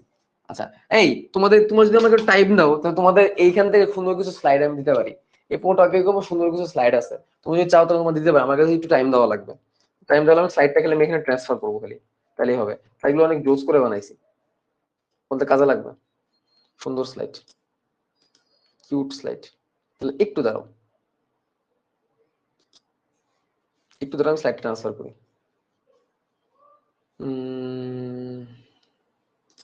By mission 3.0, by mission MABB, by mission 24, second one, Ujib.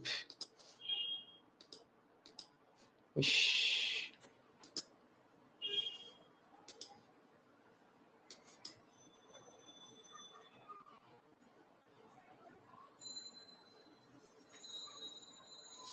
এই তো হয়ে গেছে। এবার আমি স্লাইডটাকে একটু ট্রান্সফার করি।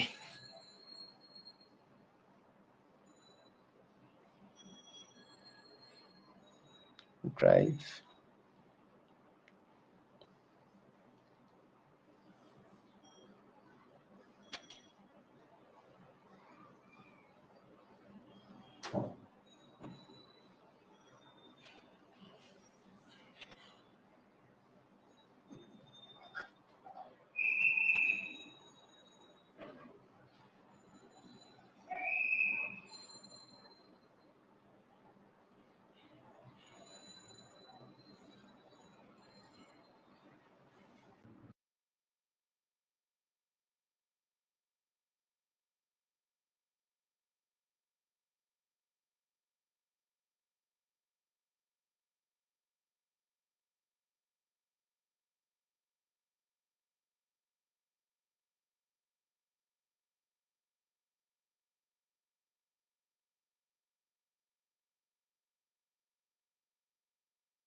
আচ্ছা এখন শোনা যায়? তো প্রথম কথা দেখো ইবোলা ভাইরাস, প্রথম কি ইবোলা ভাইরাস। ইবোলা ভাইরাস এটা কি ভাইরাস? এটা একটা আরএনএ ভাইরাস। তাহলে প্রথম কথা এটা কি ভাইরাস? RNA virus. আফ্রিকার জায়ারের ইবোলা ভাইরাস এর আক্রমণে মহামারী দেখা যায় এবং ইবোলা ভাইরাসের আক্রমণে দেহের কোষ ফেটে মানুষ মারা যায়। ঠিক আছে, কি হয়? কোষ ফেটে মানুষ মারা যায়, এই কথাটা মনে রাখবা। কি ফেটে মারা যায়? কোষ ফেটে মারা যায়, কোষ ফেটে। ঠিক আছে, তাহলে এই পরীক্ষা প্রশ্ন মাঝে মাঝে আসে যে কোন রোগ হইলে কোষের লাইসিস হয়। কি হয়? কোষের লাইসিস হয়। কোষের লাইসিস মানে কি? লাইসিস মানে কোষ ফেটে মানুষ মারা যায়, এরকম একটা রোগ কোনটা? কোষ ফেটে মানুষ মারা যায় কোনটা? এটাকে বলা হয় কোষের লাইসিস। এটা কোন রোগের ক্ষেত্রে হয়? ইবোলা রোগের ক্ষেত্রে হয়। কোন রোগের ক্ষেত্রে? ইবোলা ভাইরাসের আক্রমণে হয়ে থাকে। ঠিক আছে, এটাই হচ্ছে কোষ ফেটে মানুষ মারা যায়। তো ইবোলা ভাইরাসের মানে প্রথম কাহিনীটা কি? কঙ্গোর ইবোলা নদীর তীরে, দেখো কঙ্গোর ইবোলা নদীর তীরে, কঙ্গো একটা জায়গার নাম, কঙ্গোর ইবোলা নদীর তীরে, ইবোলা নদী, কঙ্গোর ইবোলা নদীর তীরে একজন কৃষকের এটা আক্রমণ হয়েছিল। একজন কৃষকের এটা আক্রমণ হয়েছিল। আক্রমণ হওয়ার ফলে ওই রোগী মারা গিয়েছিল চোখ, নাক ও কানে গলায় রক্তক্ষরণ হয়। তখন ওই নদীর নাম অনুসারে এটাকে ইবোলা ভাইরাস নামকরণ করা হয়। বুঝতে পারছি? তাহলে ইবোলা থেকে এইটুকুই দাগাবা, ইবোলা থেকে এইটুকু পড়লে আমাদের চলবে। ঠিক আছে, এবং এটা স্পর্শের মাধ্যমে এটা ছড়ায়। এটাও লিখে রাখো, স্পর্শের মাধ্যমে ছড়ায়। লিখে রাখো, স্পর্শের মাধ্যমে ছড়ায়, স্পর্শের মাধ্যমে। দেখাও, লিখে রাখো, স্পর্শের মাধ্যমে ছড়ায়। ওকে, তারপরে আছে জিকা ভাইরাস। দেখো জিকা ভাইরাসটা আমি তোমাদের সহজ করে দিচ্ছি। জিকা একটা ফ্লাবি প্রকৃতির ভাইরাস। এটা কি প্রকৃতির ভাইরাস? ফ্লাবি প্রকৃতির ভাইরাস। মনে রাখবা, জিকা, চিকুনগুনিয়া, ডেঙ্গু সবগুলাই মোটামুটি সেম। জিকা, চিকুনগুনিয়া, ডেঙ্গু সবগুলাই মোটামুটি সেম।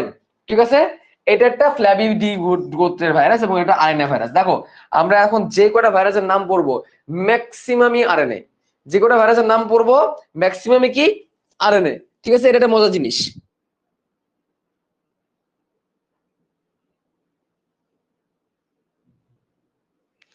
ম্যাক্সিমামে কি ভাইরাস পড়বো আমরা? আরএনএ ভাইরাস পড়বো। আচ্ছা, তো জিকা ফরেস্টে এক রিসার্চ বানরের দেহে সবার প্রথমে এটা পাওয়া গেছে। জিকা ফরেস্ট একটা জঙ্গল যার নাম হচ্ছে জিকা। ওই জিকা ফরেস্টে রিসার্চ বানরের দেহের মধ্যে সবার প্রথমে এই ভাইরাসটা পাওয়া গেছে। এখান থেকে জিকা ভাইরাস নাম হয়েছে। এটা এডিস ইজিপ্টি এবং এডিস অ্যালবোপিক্টাস মশকির মাধ্যমে ছড়ায়। মনে রাখবা, যতই আমি বলি না কেন, ঠিক আছে, যতই আমি বলি না কেন ডেঙ্গু, চিকুনগুনিয়ার জিকা সবই এক। ডেঙ্গু, চিকুনগুনিয়া, জিকা সবাই ফ্ল্যাবি ভাইরাস, সবাই ফ্ল্যাবি ভেরিডি গোত্রের অন্তর্ভুক্ত। একটা মিনিট, সবাই ফ্ল্যাবি ভেরিডি গোত্রের অন্তর্ভুক্ত এবং সবাই এডিস ইজিপ্টি এবং এডিস অ্যালবোপিক্টাস মশার মাধ্যমে ছড়ায়। ঠিক আছে, পিডিএফ দিব রে ভাই, দিব। এটা হলে ফুসকুড়ি উঠে, র্যাশ উঠে, গর্ভবতী নাই, যে এই লাইনটা খুব গুরুত্বপূর্ণ। গর্ভবতী নারীদের দেহে জিকা সংক্রমণ হলে নবজাতক শিশুর অপেক্ষিত ছোট আর অপরিণত মস্তিষ্ক নিয়ে জন্মায়, এটাকে মাইক্রোসেফালি বলে। এটা খুবই গুরুত্বপূর্ণ, এই মাইক্রোসেফালি, এই কথাটা খুবই গুরুত্বপূর্ণ। What is মাইক্রোসেফালি? মাইক্রোসেফালি কি? ফ্ল্যাবি ভাইরাস কি? ভাইরাসের একটা টাইপ রে ভাই, একটা ভাইরাসের টাইপ। টাইপ আমেরিকান হইতে পারে, যেমন আমরা আমেরিকান, কেউ কেউ লন্ডন। একটা ভাইরাসের টাইপ হচ্ছে ফ্ল্যাবি। ঠিক আছে, তো যেটা বলতেছিলাম যে মাইক্রোসেফালি রোগটা হইতেছে কিসের কারণে? মাইক্রোসেফালি রোগটা কি? মাইক্রোসেফালি রোগটা হচ্ছে কোনো একটা গর্ভবতী মাকে যদি জিকা ভাইরাসে অ্যাটাক হয়, কেমন অ্যাটাক হয়? তাকে ধরে এডিস মশা কামড়াইলো এবং এডিস মশার মধ্যে জিকা ভাইরাস ছিল। ঠিক আছে, এডিস মশার সামনে কি? জিকা ভাইরাস ছিল। তো তখন সেই ব্যক্তির দেহের মধ্যে কি চলে আসবে? সেই ব্যক্তির দেহের মধ্যে ওই জিকা ভাইরাস চলে আসবে এবং সেই মহিলার, গর্ভবতী মহিলার বাচ্চার মস্তিষ্ক ঠিক মতো গঠিত হবে না। এটাকে মাইক্রোসেফালি হবে। মস্তিষ্কের আকারটি একটু ছোট হবে, এটাকে বলা হবে মাইক্রোসেফালি। নোট করো রে ভাই, নোট করলে তো কোনো দোষ নাই, নোট করলে তো কোনো দোষ নেই। নোট করো, নোট করার জন্য টাইম দিচ্ছি আমি তোমাদেরকে, নোট করার জন্য টাইম দিচ্ছি, নোট করলে কোনো দোষ নেই। নাও নোট করো, হয়ে গেলে বললো যে নোট হয়ে গেছে।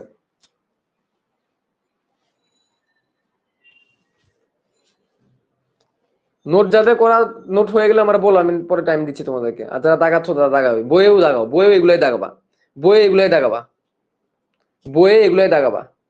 পরে কি সন্তানের মস্তিষ্ক প্রমিত হয় না? প্রমিত হয় না, এমনকি সন্তানটা মারাও যায়। ওকে, বইও দাগাবা। আসো, নিপা ভাইরাস। নিপা ভাইরাস এটা প্যারামেক্সোভিরিডি গোত্রের অন্তর্ভুক্ত এবং এটা একটা আয়না ভাইরাস, ম্যাক্সিমাম আয়না ভাইরাসই পাবো।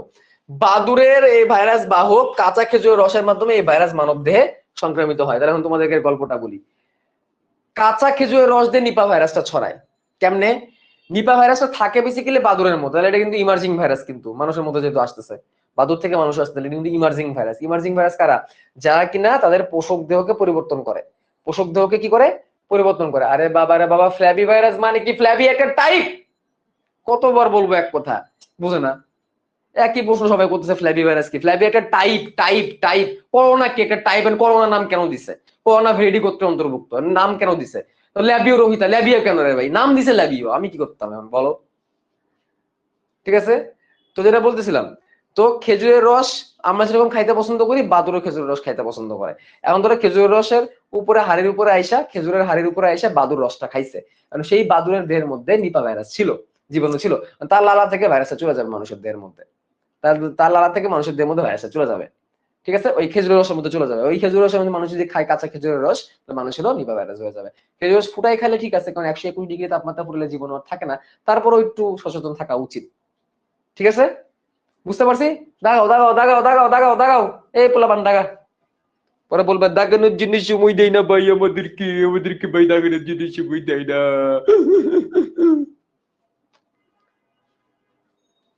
দাগা লেখ ভাই তাড়াতাড়ি।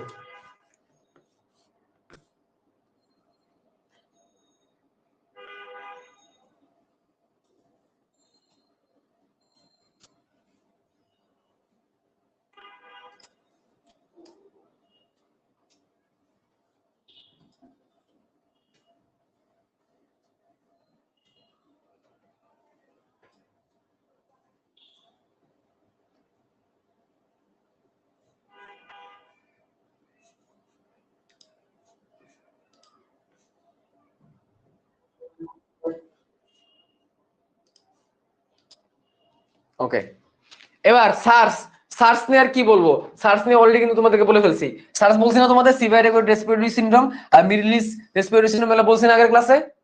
এই আগের ক্লাসে বলি নাই? খালি এখানে মেইন সংখ্যাটা দাগাও, মেইন মেইন সংখ্যা বলতে ইয়েটা দাগাও, খালি মানে মিনিংটা দাগাও। Severe acute respiratory syndrome, middle east respiratory syndrome, SARS আর মার্স এর মিনিং তোমাদের অলরেডি বলছি। সার্স আর মার্স দিয়ে, সার্স আর মার্স নিয়ে আগের ক্লাসে অনেক কথাবার্তা বলছি, এই জন্য আর এখানে গেলাম না। সার্স আর মার্স, সিভিয়ার মানে তীব্র, অ্যাকিউট মানে হচ্ছে হঠাৎ করে হয়ে যায় এমন কোনো ইনফেকশন, রেসপিরেটরি মানে শ্বসনতন্ত্র, আর সিনড্রোম মানে হচ্ছে রোগ, তার মানে হঠাৎ করে হয়ে গেছে শ্বসনতন্ত্রের তীব্র কোনো ইনফেকশন, যেমন করোনা। করোনা হচ্ছে সার্স প্রকৃতির ভাইরাস, মার্স প্রকৃতির ভাইরাস। মার্স প্রকৃতির ভাইরাসটার নাম মিডল ইস্ট রেসপিরেটরি সিনড্রোম, কারণ কি রেসপিরেটরি সিনড্রোম মানে শ্বসনতন্ত্রের রোগ, মিডল ইস্টের মানুষদের বেশি হয়, মধ্য পশ্চিম অঞ্চলের মানুষদের এটা, মধ্য এশিয়ার মানুষদের এটা বেশি হয়। এটা কি কাশি এবং ওই যে করোনা টাইপের রোগ, এগুলো হচ্ছে করোনা, সহজ বাংলায় করোনা, সহজ বাংলায় করোনা, বুঝছি?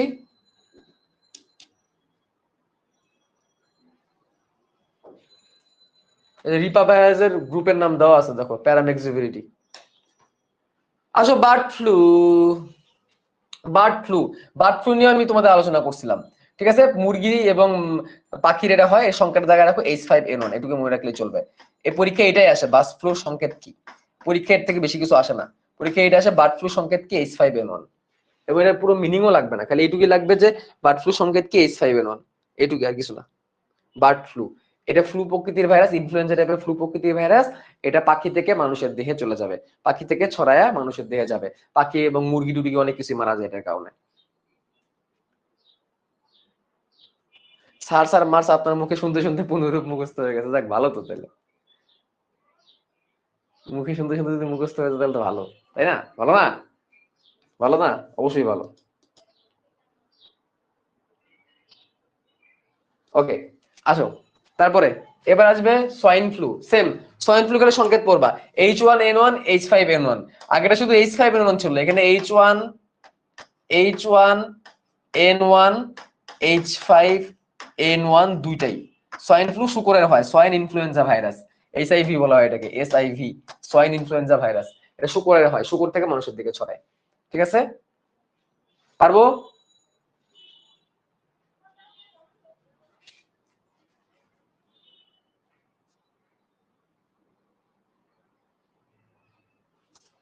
ডান। হেপাটাইটিস এখানে আমরা এখন যাব না, হেপাটাইটিস বি তে এখন আমরা যাব না, এটা স্কিপ, তোমাদের বইয়ের মধ্যে স্কিপ, কারণ হেপাটাইটিস বি নিয়ে অনেক আলোচনা আছে। হেপাটাইটিস নিয়ে সামনে অনেক আলোচনা আছে, স্কিপ করো, স্কিপ লেখো, লেখো স্কিপ, লিখে রাখো স্কিপ, সামনে এটা নিয়ে আলোচনা আছে, বহুত আলোচনা আছে এটা নিয়ে।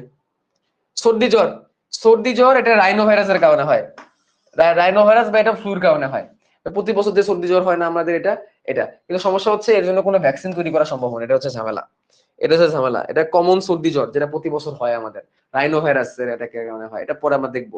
এগুলো তেমন গুরুত্বপূর্ণ না, এগুলো জাস্ট রিডিং, রিডিং, এটা রিডিং, এটা রিডিং, জাস্ট রিডিং, লিখে রাখো বইয়ের পাতায় রিডিং। এটা মানে রাখবে, এটা কোনো জন্য কোনো মানে কি বলে ভ্যাকসিন ট্যাকসিন কোনো কিছু বানানো সম্ভব হয় নাই। হয়েছে?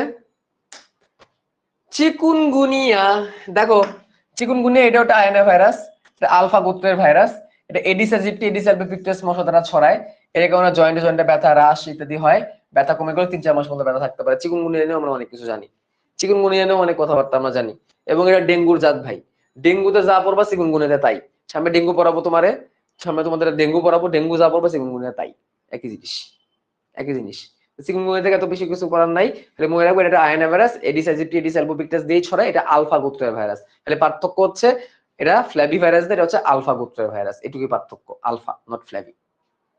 আচ্ছা, করোনা ভাইরাস কে আমার পড়ানোর দরকার আছে? দেখো তো করোনার লক্ষণ কি, আইসোলেশনে রাখে, কোয়ারেন্টাইনে রাখে, 14 দিন কারোর সাথে দেখা করা যায় না, ভারতের একটা ভেরিয়েন্ট আইছিল, আয়া একেবারে খায় ফেলছে পুরো বাংলাদেশে, তারপরে অক্সিজেনের মাত্রা কমে যায়, অক্সিজেন স্যাচুরেশন কমে যায়, পরে আমরা মাতব্বারি করে অ্যান্টিবায়োটিক খাওয়াই, মোনাস 10 বা মন্টেয়ার 10 খাওয়াই, ভিটামিন ডি খাওয়াই, তারপরে ভিটামিন সি খাওয়াই, জিঙ্ক খাওয়াই, দরকার আছে এগুলো পড়ানোর বলো?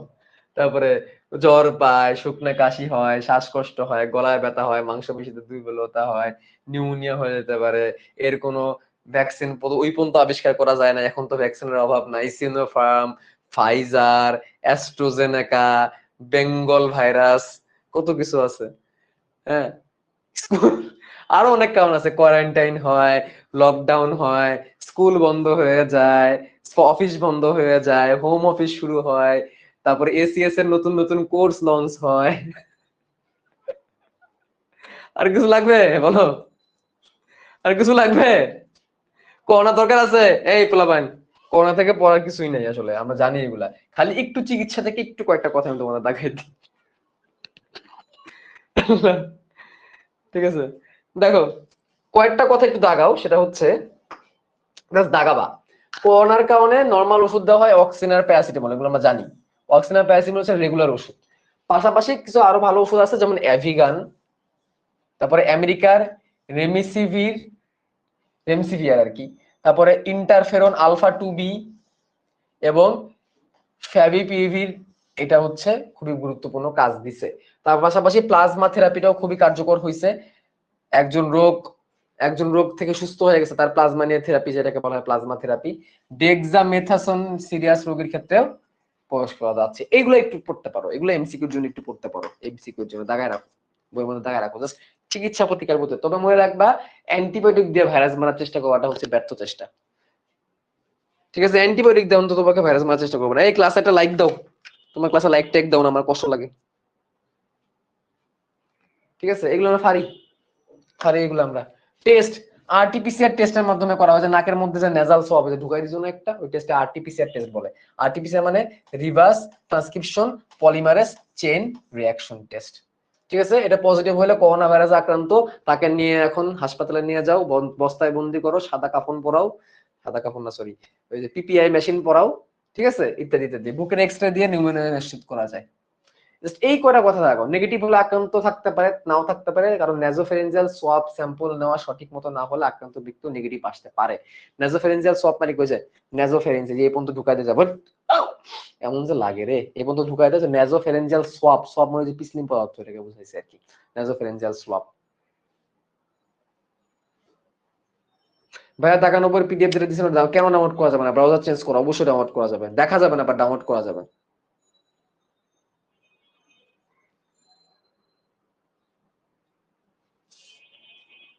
ওকে, হিউম্যান হারপিস ভাইরাস, এতক্ষণ পরে একটা ডিএনএ ভাইরাস পাইলাম আমরা, রাইনো গোত্রের ডিএনএ ভাইরাস পাইলাম, এতক্ষণ পরে একটা ডিএনএ ভাইরাসকে পাওয়া গেল। ঠিক আছে, বহুল আকাঙ্ক্ষার পর, বহু চেষ্টার পর একটা ডিএনএ ভাইরাসকে আমরা বাইর করতে পারছি, আবিষ্কার করতে পারছি। একটা এতক্ষণ পর একটা ডিএনএ ভাইরাস আমরা পাইলাম। ঠিক আছে, রাইনো ভাইরাস। এর দ্বারা ক্যাপোসি সার্কোমা রোগ হয়। What is ক্যাপোসি sarcoma? মনে রাখবা ভাইরাসটার নাম হচ্ছে হিউম্যান হারপিস ভাইরাস। মনে রাখবা, হারপিক না কিন্তু, আবার হারপিক না কিন্তু, গন্ধ। এর নাম হচ্ছে herpes virus, herpes. Herpes virus এর কারণে ক্যাপোসি সার্কোমা রোগ হয়। What is ক্যাপোসি sarcoma? এইচআইভি রোগীদের ত্বকে ক্যান্সার, এইচআইভি রোগীদের ত্বকে ক্যান্সার, এটাকে বলা হয় ক্যাপোসি সার্কোমা। অর্থাৎ যাদের এইচআইভি হয় তাদের একটা পর্যায়ে মারা যাওয়ার আগে একটা পর্যায়ে তাদের স্কিন কেমন জানি ওয়েস্ট, স্কিন কেমন জানি হয়ে যায়। ঠিক আছে, ওইটাকে ক্যাপোসি সার্কোমা বলে। ক্যাপোসি সার্কোমা রোগটার নাম, স্কিন ক্যান্সার হয়ে যায়, এটাকে বলা হয় ক্যাপোসি সার্কোমা। ঠিক আছে, কি বলা হয়? ক্যাপোসি সার্কোমা। এখন ভাইরাসের উপকারিতা দেখবো, কিছু উপকারিতা দেখবো। দাগাও, ভাইরাস থেকে অনেক টিকা বানানো গেছে, যেমন বসন্ত, পোলিও, প্লেগ, জলাতঙ্ক রোগের টিকা বানানো গেছে, তারপর জন্ডিস রোগের টিকা বানানো গেছে, কলেরা, টাইফয়েড, আমাশয় রোগের ওষুধ বানানো গেছে। দেখো এগুলো কিন্তু টিকা না, এগুলো কিন্তু ওষুধ। দেখো কলেরা, টাইফয়েড, আমাশয়, এগুলো কিন্তু ব্যাকটেরিয়া জনিত রোগ, এগুলো কিন্তু ব্যাকটেরিয়া জনিত রোগ। এই জন্য এগুলোর ক্ষেত্রে কিন্তু আমরা ভ্যাকসিন বলবো না, এগুলো কিন্তু ব্যাকটেরিয়া জনিত রোগ। তাহলে জন্ডিসের টিকা বানাইতে পারছি আমরা, আমরা বসন্তের টিকা বানাইতে পারছি, পোলিওর টিকা বানাইতে পারছি, প্লেগের টিকা বানাইতে পারছি, জলাতঙ্কের টিকা বানাইতে পারছি। ওই ভাইরাস দিয়ে বানাইছি আমরা এগুলা।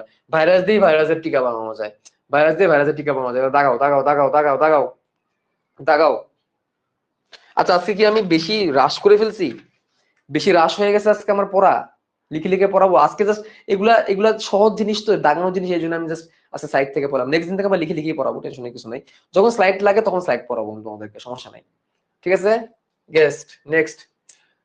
জেনেটিক ইঞ্জিনিয়ারিং এ ব্যবহার হচ্ছে, দাগাও, ক্ষতিকর ব্যাকটেরিয়া দূর করতে ভাইরাস ব্যবহার করা হয়, যেমন ধরো ইকুলাই, যখন এটি বেশি বেড়ে যায়।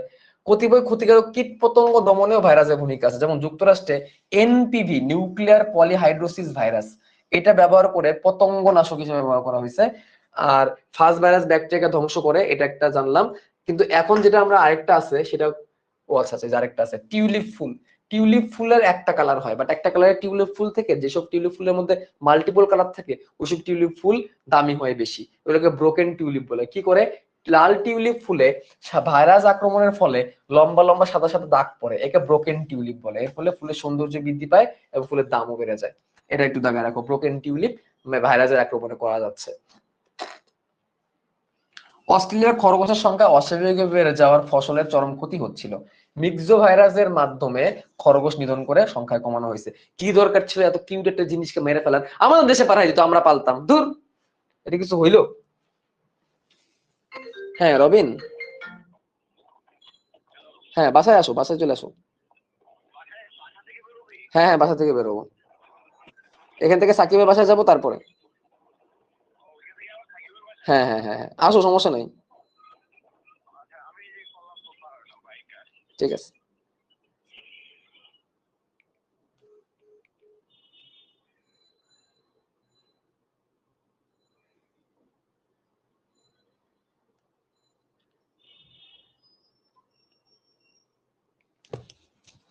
ওকে, তাহলে এই হচ্ছে কথা। আমাদের পাঠাইতে আমরাই পালতাম। ভাইরাসের রোগ নিয়ন্ত্রণ, আমার মনে হয় আজকে আমরা এইটুকুই পড়বো। ভাইরাসের রোগ নিয়ন্ত্রণ বলতে আজকে আমরা পড়বো। ভাইরাসের রোগ নিয়ন্ত্রণ, দেখো ভ্যাকসিনেশন। ভাইরাসের দুটি উপায়ে আমরা বাঁচতে পারি। ভ্যাকসিনেশন, এর মাধ্যমে মানবদেহে হিউম্যান ইমিউন সিস্টেমকে শক্তিশালী করা হয় টিকা প্রদান হলে প্রতিরোধ ব্যবস্থার মাধ্যমে। আর এটা হচ্ছে অ্যান্টিভাইরাল ওষুধ দেওয়ার মাধ্যমে। অ্যান্টিভাইরাল ওষুধ কি? ইন্টারফেরন। আমি তোমাদের একটু ক্লিয়ার করি জিনিসটা, মনে রাখবা। ভাইরাস মারার জন্য অ্যান্টিবায়োটিক প্রয়োগ করাটা উচিত না। আমাদের কেমনে কেমনে হয় এগুলো আমরা বুঝি না, বাট আসলে ভাইরাস মারতে যে অ্যান্টিবায়োটিক প্রয়োগ করে কোনো লাভ নেই। ভাইরাস মারতে গেলে দুটো ওয়ে আছে। এক, যদি তোমার অসুখ হয়ে যায় তখন তোমাকে ইন্টারফেরন প্রয়োগ করতে হবে। কি প্রয়োগ করতে হবে? ইন্টারফেরন। ইন্টারফেরন ভাইরাসকে মারে। ইন্টারফেরন হচ্ছে ভাইরাস মারার ওষুধ বা অ্যান্টিভাইরাল ড্রাগ বলা হয়। আর ধরো তোমার এখনো ভাইরাসটা অ্যাটাক করে নাই, বা তুমি জানো তোমার অ্যাটাক করতে পারে, যেমন করোনার ভ্যাকসিন, সেক্ষেত্রে তুমি কি করো? ভ্যাকসিন নাও। যেমন ভ্যাকসিন আমরা কেন নেই? ভ্যাকসিন আমরা কেন, যাতে আমাদের করোনা না হয়, তাহলে ভ্যাকসিন নাও তুমি। ভাইরাসের বিরুদ্ধে প্রতিরোধ হওয়ার উপায় হচ্ছে ভ্যাকসিনেশন। ভাইরাস হয়ে গেছে, এখন মুক্তি লাভ করার উপায় হচ্ছে অ্যান্টিভাইরাল ওষুধ ইন্টারফেরন। তাহলে প্রতিরোধের জন্য কি ব্যবহার করবো? কুইকলি কমেন্টে বলো। প্রতিরোধের জন্য আমরা কি ব্যবহার করবো? কুইকলি কমেন্টে বলো। প্রতিরোধ কি? প্রতিরোধের জন্য কি? ভ্যাকসিন। প্রতিরোধের জন্য কি? ভ্যাকসিন। আর প্রতিকার হয়ে গেলে কি ইন্টারফেরন নামক ওষুধ। ইন্টারফেরন হচ্ছে ওষুধ, এটা প্রোটিন দিয়ে তৈরি একটা ওষুধ ইন্টারফেরন। ইন্টারফেরন কি মারে? ভাইরাস মারে। এটা ভাইরাস প্রতিরোধী ওষুধ হচ্ছে ইন্টারফেরন। ইন্টারফেরন হচ্ছে এটাকে অ্যান্টিভাইরাল ড্রাগও বলা হয়, অ্যান্টিভাইরাল ওষুধ বা ভাইরাস প্রতিরোধী ওষুধও বলা হয়ে থাকে ইন্টারফেরনকে। ঠিক আছে, ইন্টারফেরন হচ্ছে প্রতিকার। শেষ। ওকে,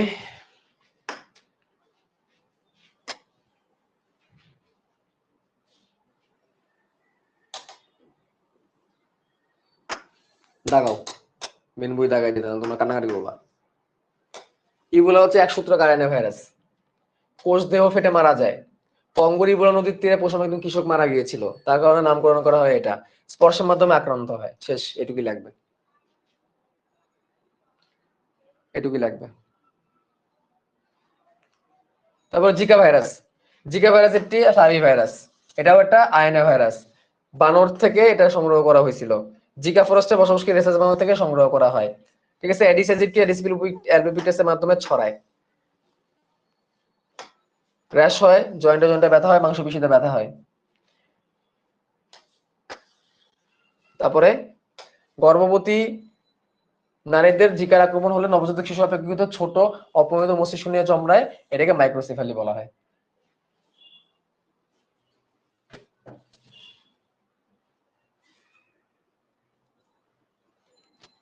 নিপা ভাইরাস। নিপা ভাইরাস প্যারামেক্সিভেরিডি গোত্রের অন্তর্ভুক্ত আয়না প্রকৃতির ভাইরাস। কাঁচা খেজুরের রসের মাধ্যমে এটা সংক্রমিত হয় বাদুড়ের দ্বারা। এটার কারণে শ্বসনতন্ত্রের জটিলতা হয়। সার্সের মধ্যে খালি মিনিং, মার্সের মধ্যে খালি মিনিং। বার্ড ফ্লুর মধ্যে শুধু সংকেত। সোয়াইন ফ্লুর মধ্যে শুধু সংকেত।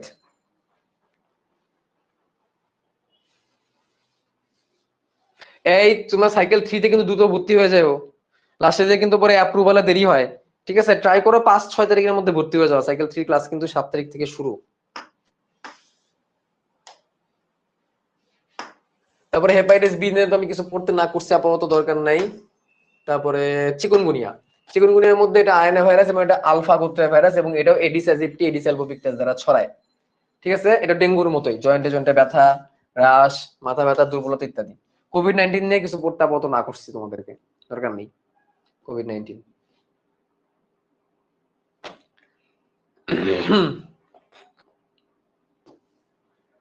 প্রতিষেধক, এই যে প্রতিষেধকটাই পড়তে হবে খালি একটু।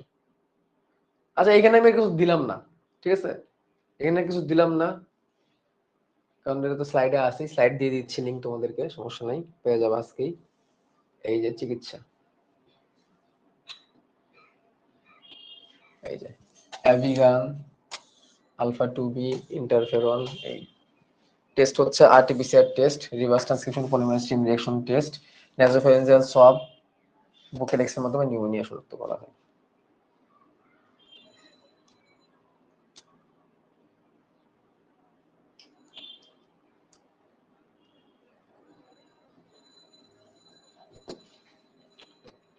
হারপিস ভাইরাস, রাইনো প্রকৃতির virus, DNA virus, Kaposi sarcoma রোগ হয় এইচআইভি রোগের ত্বকের ক্যান্সার। বসন্ত টিকা, জন্ডিসের টিকা, কলেরা টাইফয়েড আমাশয় রোগের ওষুধ প্রতিরোধ, জেনেটিক প্রকৌশলে ব্যবহার করা হয়, ব্যাকটেরিয়া নিয়ন্ত্রণে ব্যবহার করা হয়।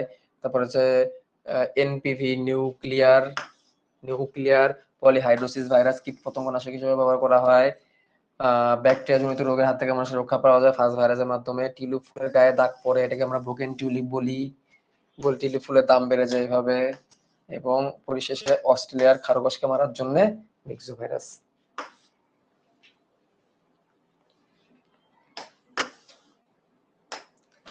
দুটি উপায়ে করা যায়, একটা হচ্ছে ভ্যাকসিনেশন বা টিকা প্রদান, আর একটা হচ্ছে 2 নাম্বারটা হচ্ছে অ্যান্টিভাইরাল ওষুধ দিয়ে, যেটাকে ইন্টারফেরন বলা হয়।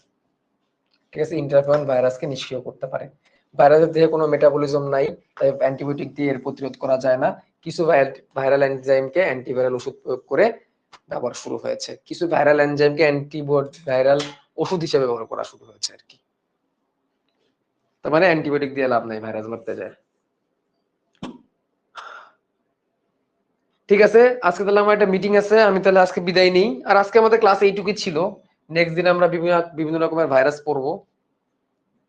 আচ্ছা তুমি একটু এটা দাগাই ফেলো, এখানে যেগুলো দাগানো আছে এগুলো একটু দাগাই ফেলো, তাহলেই হবে। এই যেগুলো দাগাইছে এগুলো দাগাও, আর কিছু লাগবে না, এটা তোমার নিজেরা মুখস্থ করবা। ভাইরাস, পোষক দেহ, সৃষ্ট রোগের নাম, যেগুলো দাগানো আছে লাল কালি দিয়ে, শুধু সেগুলো দাগাও। পোষক দেহ না পড়লেও চলবে, পোষক দেহ দরকার নাই, পোষক দেহ দরকার নাই, যেগুলো দাগানো আছে, যেগুলো দাগানো আছে। মেটাবলিজম মানে কি, একজন প্রশ্ন করছো, মেটাবলিজম মানে বিপাক। ভাইরাসের দেহে তো কোনো এনজাইম টেনজাইম নেই, তার মানে না, তার কোনো বিপাক হয় না, সালোক সংশ্লেষণ, শ্বসন ইত্যাদি কোনো বিপাকীয় প্রক্রিয়া তার মধ্যে হয় না তার দেহের ভিতরে, যেগুলো আমাদের দেহে হয়। আমাদের দেহ যকৃতে 500 রকমের রাসায়নিক বিক্রিয়া, এগুলোকে বিপাক বলে। এই যে দাগাও, এইচআইভি দাগাবা, পোষক দেহ না পড়লেও চলবে, এইচআইভি কারণে এইডস হয়, ফ্ল্যাবিভাইরাসের কারণে ডেঙ্গু হয়, ইনফ্লুয়েঞ্জা বার্ড ফ্লু হয়, চিকুনগুনিয়ার কারণে চিকুনগুনিয়া হয়, এইচওয়ানের কারণে সোয়াইন ফ্লু হয়, নিপার কারণে সার্স হয়, র্যাবিস ভাইরাসের কারণে জলাতঙ্ক হয়, অ্যাডিনোভাইরাসের কারণে এই যে অ্যাডিনোভাইরাসের কারণে নিউমোনিয়া হয়, ইবোলা ভাইরাসের কারণে কোষালাইসিস হয়, রাইনো ভাইরাসের কারণে সাধারণ সর্দি জল হয়, রুবিওলা ভাইরাসের কারণে হাম হয়, পোলিও ভাইরাসের কারণে পোলিও হয়, তারপরে হেপাটাইটিস বি এর কারণে জন্ডিস হয়, ইউলা ফিভারের কারণে পিত জ্বর হয়, ফুড এন্ড মাউথ রোগ তো জানোই, হার্পিসের কারণে ক্যাপোসিসারকম হয়, করোনা ভাইরাসের কারণে কোভিড-19 হয়, প্যাপিলোমা ভাইরাসের কারণে অ্যানোজেনিটাল ক্যান্সার হয়। এগুলো দেখাও, একটু কষ্ট করে মুখস্থ করতে হবে, একদিনে মুখস্থ করা দরকার। আমি তোমাদের টেকনিক বলি, দেখো আমাদের আরো 3টা লেকচার হয়তো বা হবে, প্রত্যেকদিন 3-4টা করে পড়ো, এমনি মুখস্থ হবে, একদিন এটা মুখস্থ করতে যাবা না। আমি তোমাদের বলে রাখি, প্লিজ আমার কথাটা মানো, একদিনে সবগুলা ভাইরাসের নাম মুখস্থ করার চেষ্টা করবা না, মনে থাকবে না, 3-4 দিন টাইম নিয়ে পড়ো, ঠিক আছে? সাইকেল 3-তে কোন কোন চ্যাপ্টার? ভাইয়া সাইকেল 3-তে পানি বিভিন্নতা শ্রেণীবিন্যাস, পানির পরিচিতি এবং জিনতত্ত্ব বিবর্তন পড়াবো, অর্থাৎ পানি বিভিন্নতা শ্রেণীবিন্যাস, হাইড্রা, ঘাসফড়িং, রুই মাছ, জিনতত্ত্ব বিবর্তন, হিসাব করলে 5টা চ্যাপ্টার কিন্তু, ঠিক আছে? ক্লাস শুরু হচ্ছে 7 তারিখ থেকে, পানি বিভিন্নতা শ্রেণীবিন্যাস দিয়ে শুরু করবো সাইকেল 3। কুইকলি এনরোল করে ফেলো, পারলে কয়েকদিনের মধ্যে এনরোল করে ফেলো, অ্যাটলিস্ট ক্লাস যেদিন শুরু হবে তার আগের দিন, ঠিক আছে? তো আজকের মতো আসি বাবা, ক্লাস ভালো লাগছে? ভ্যাকসিন এন্ড টিকা কি এক? হ্যাঁ এক। ঠিক আছে, আল্লাহ হাফেজ।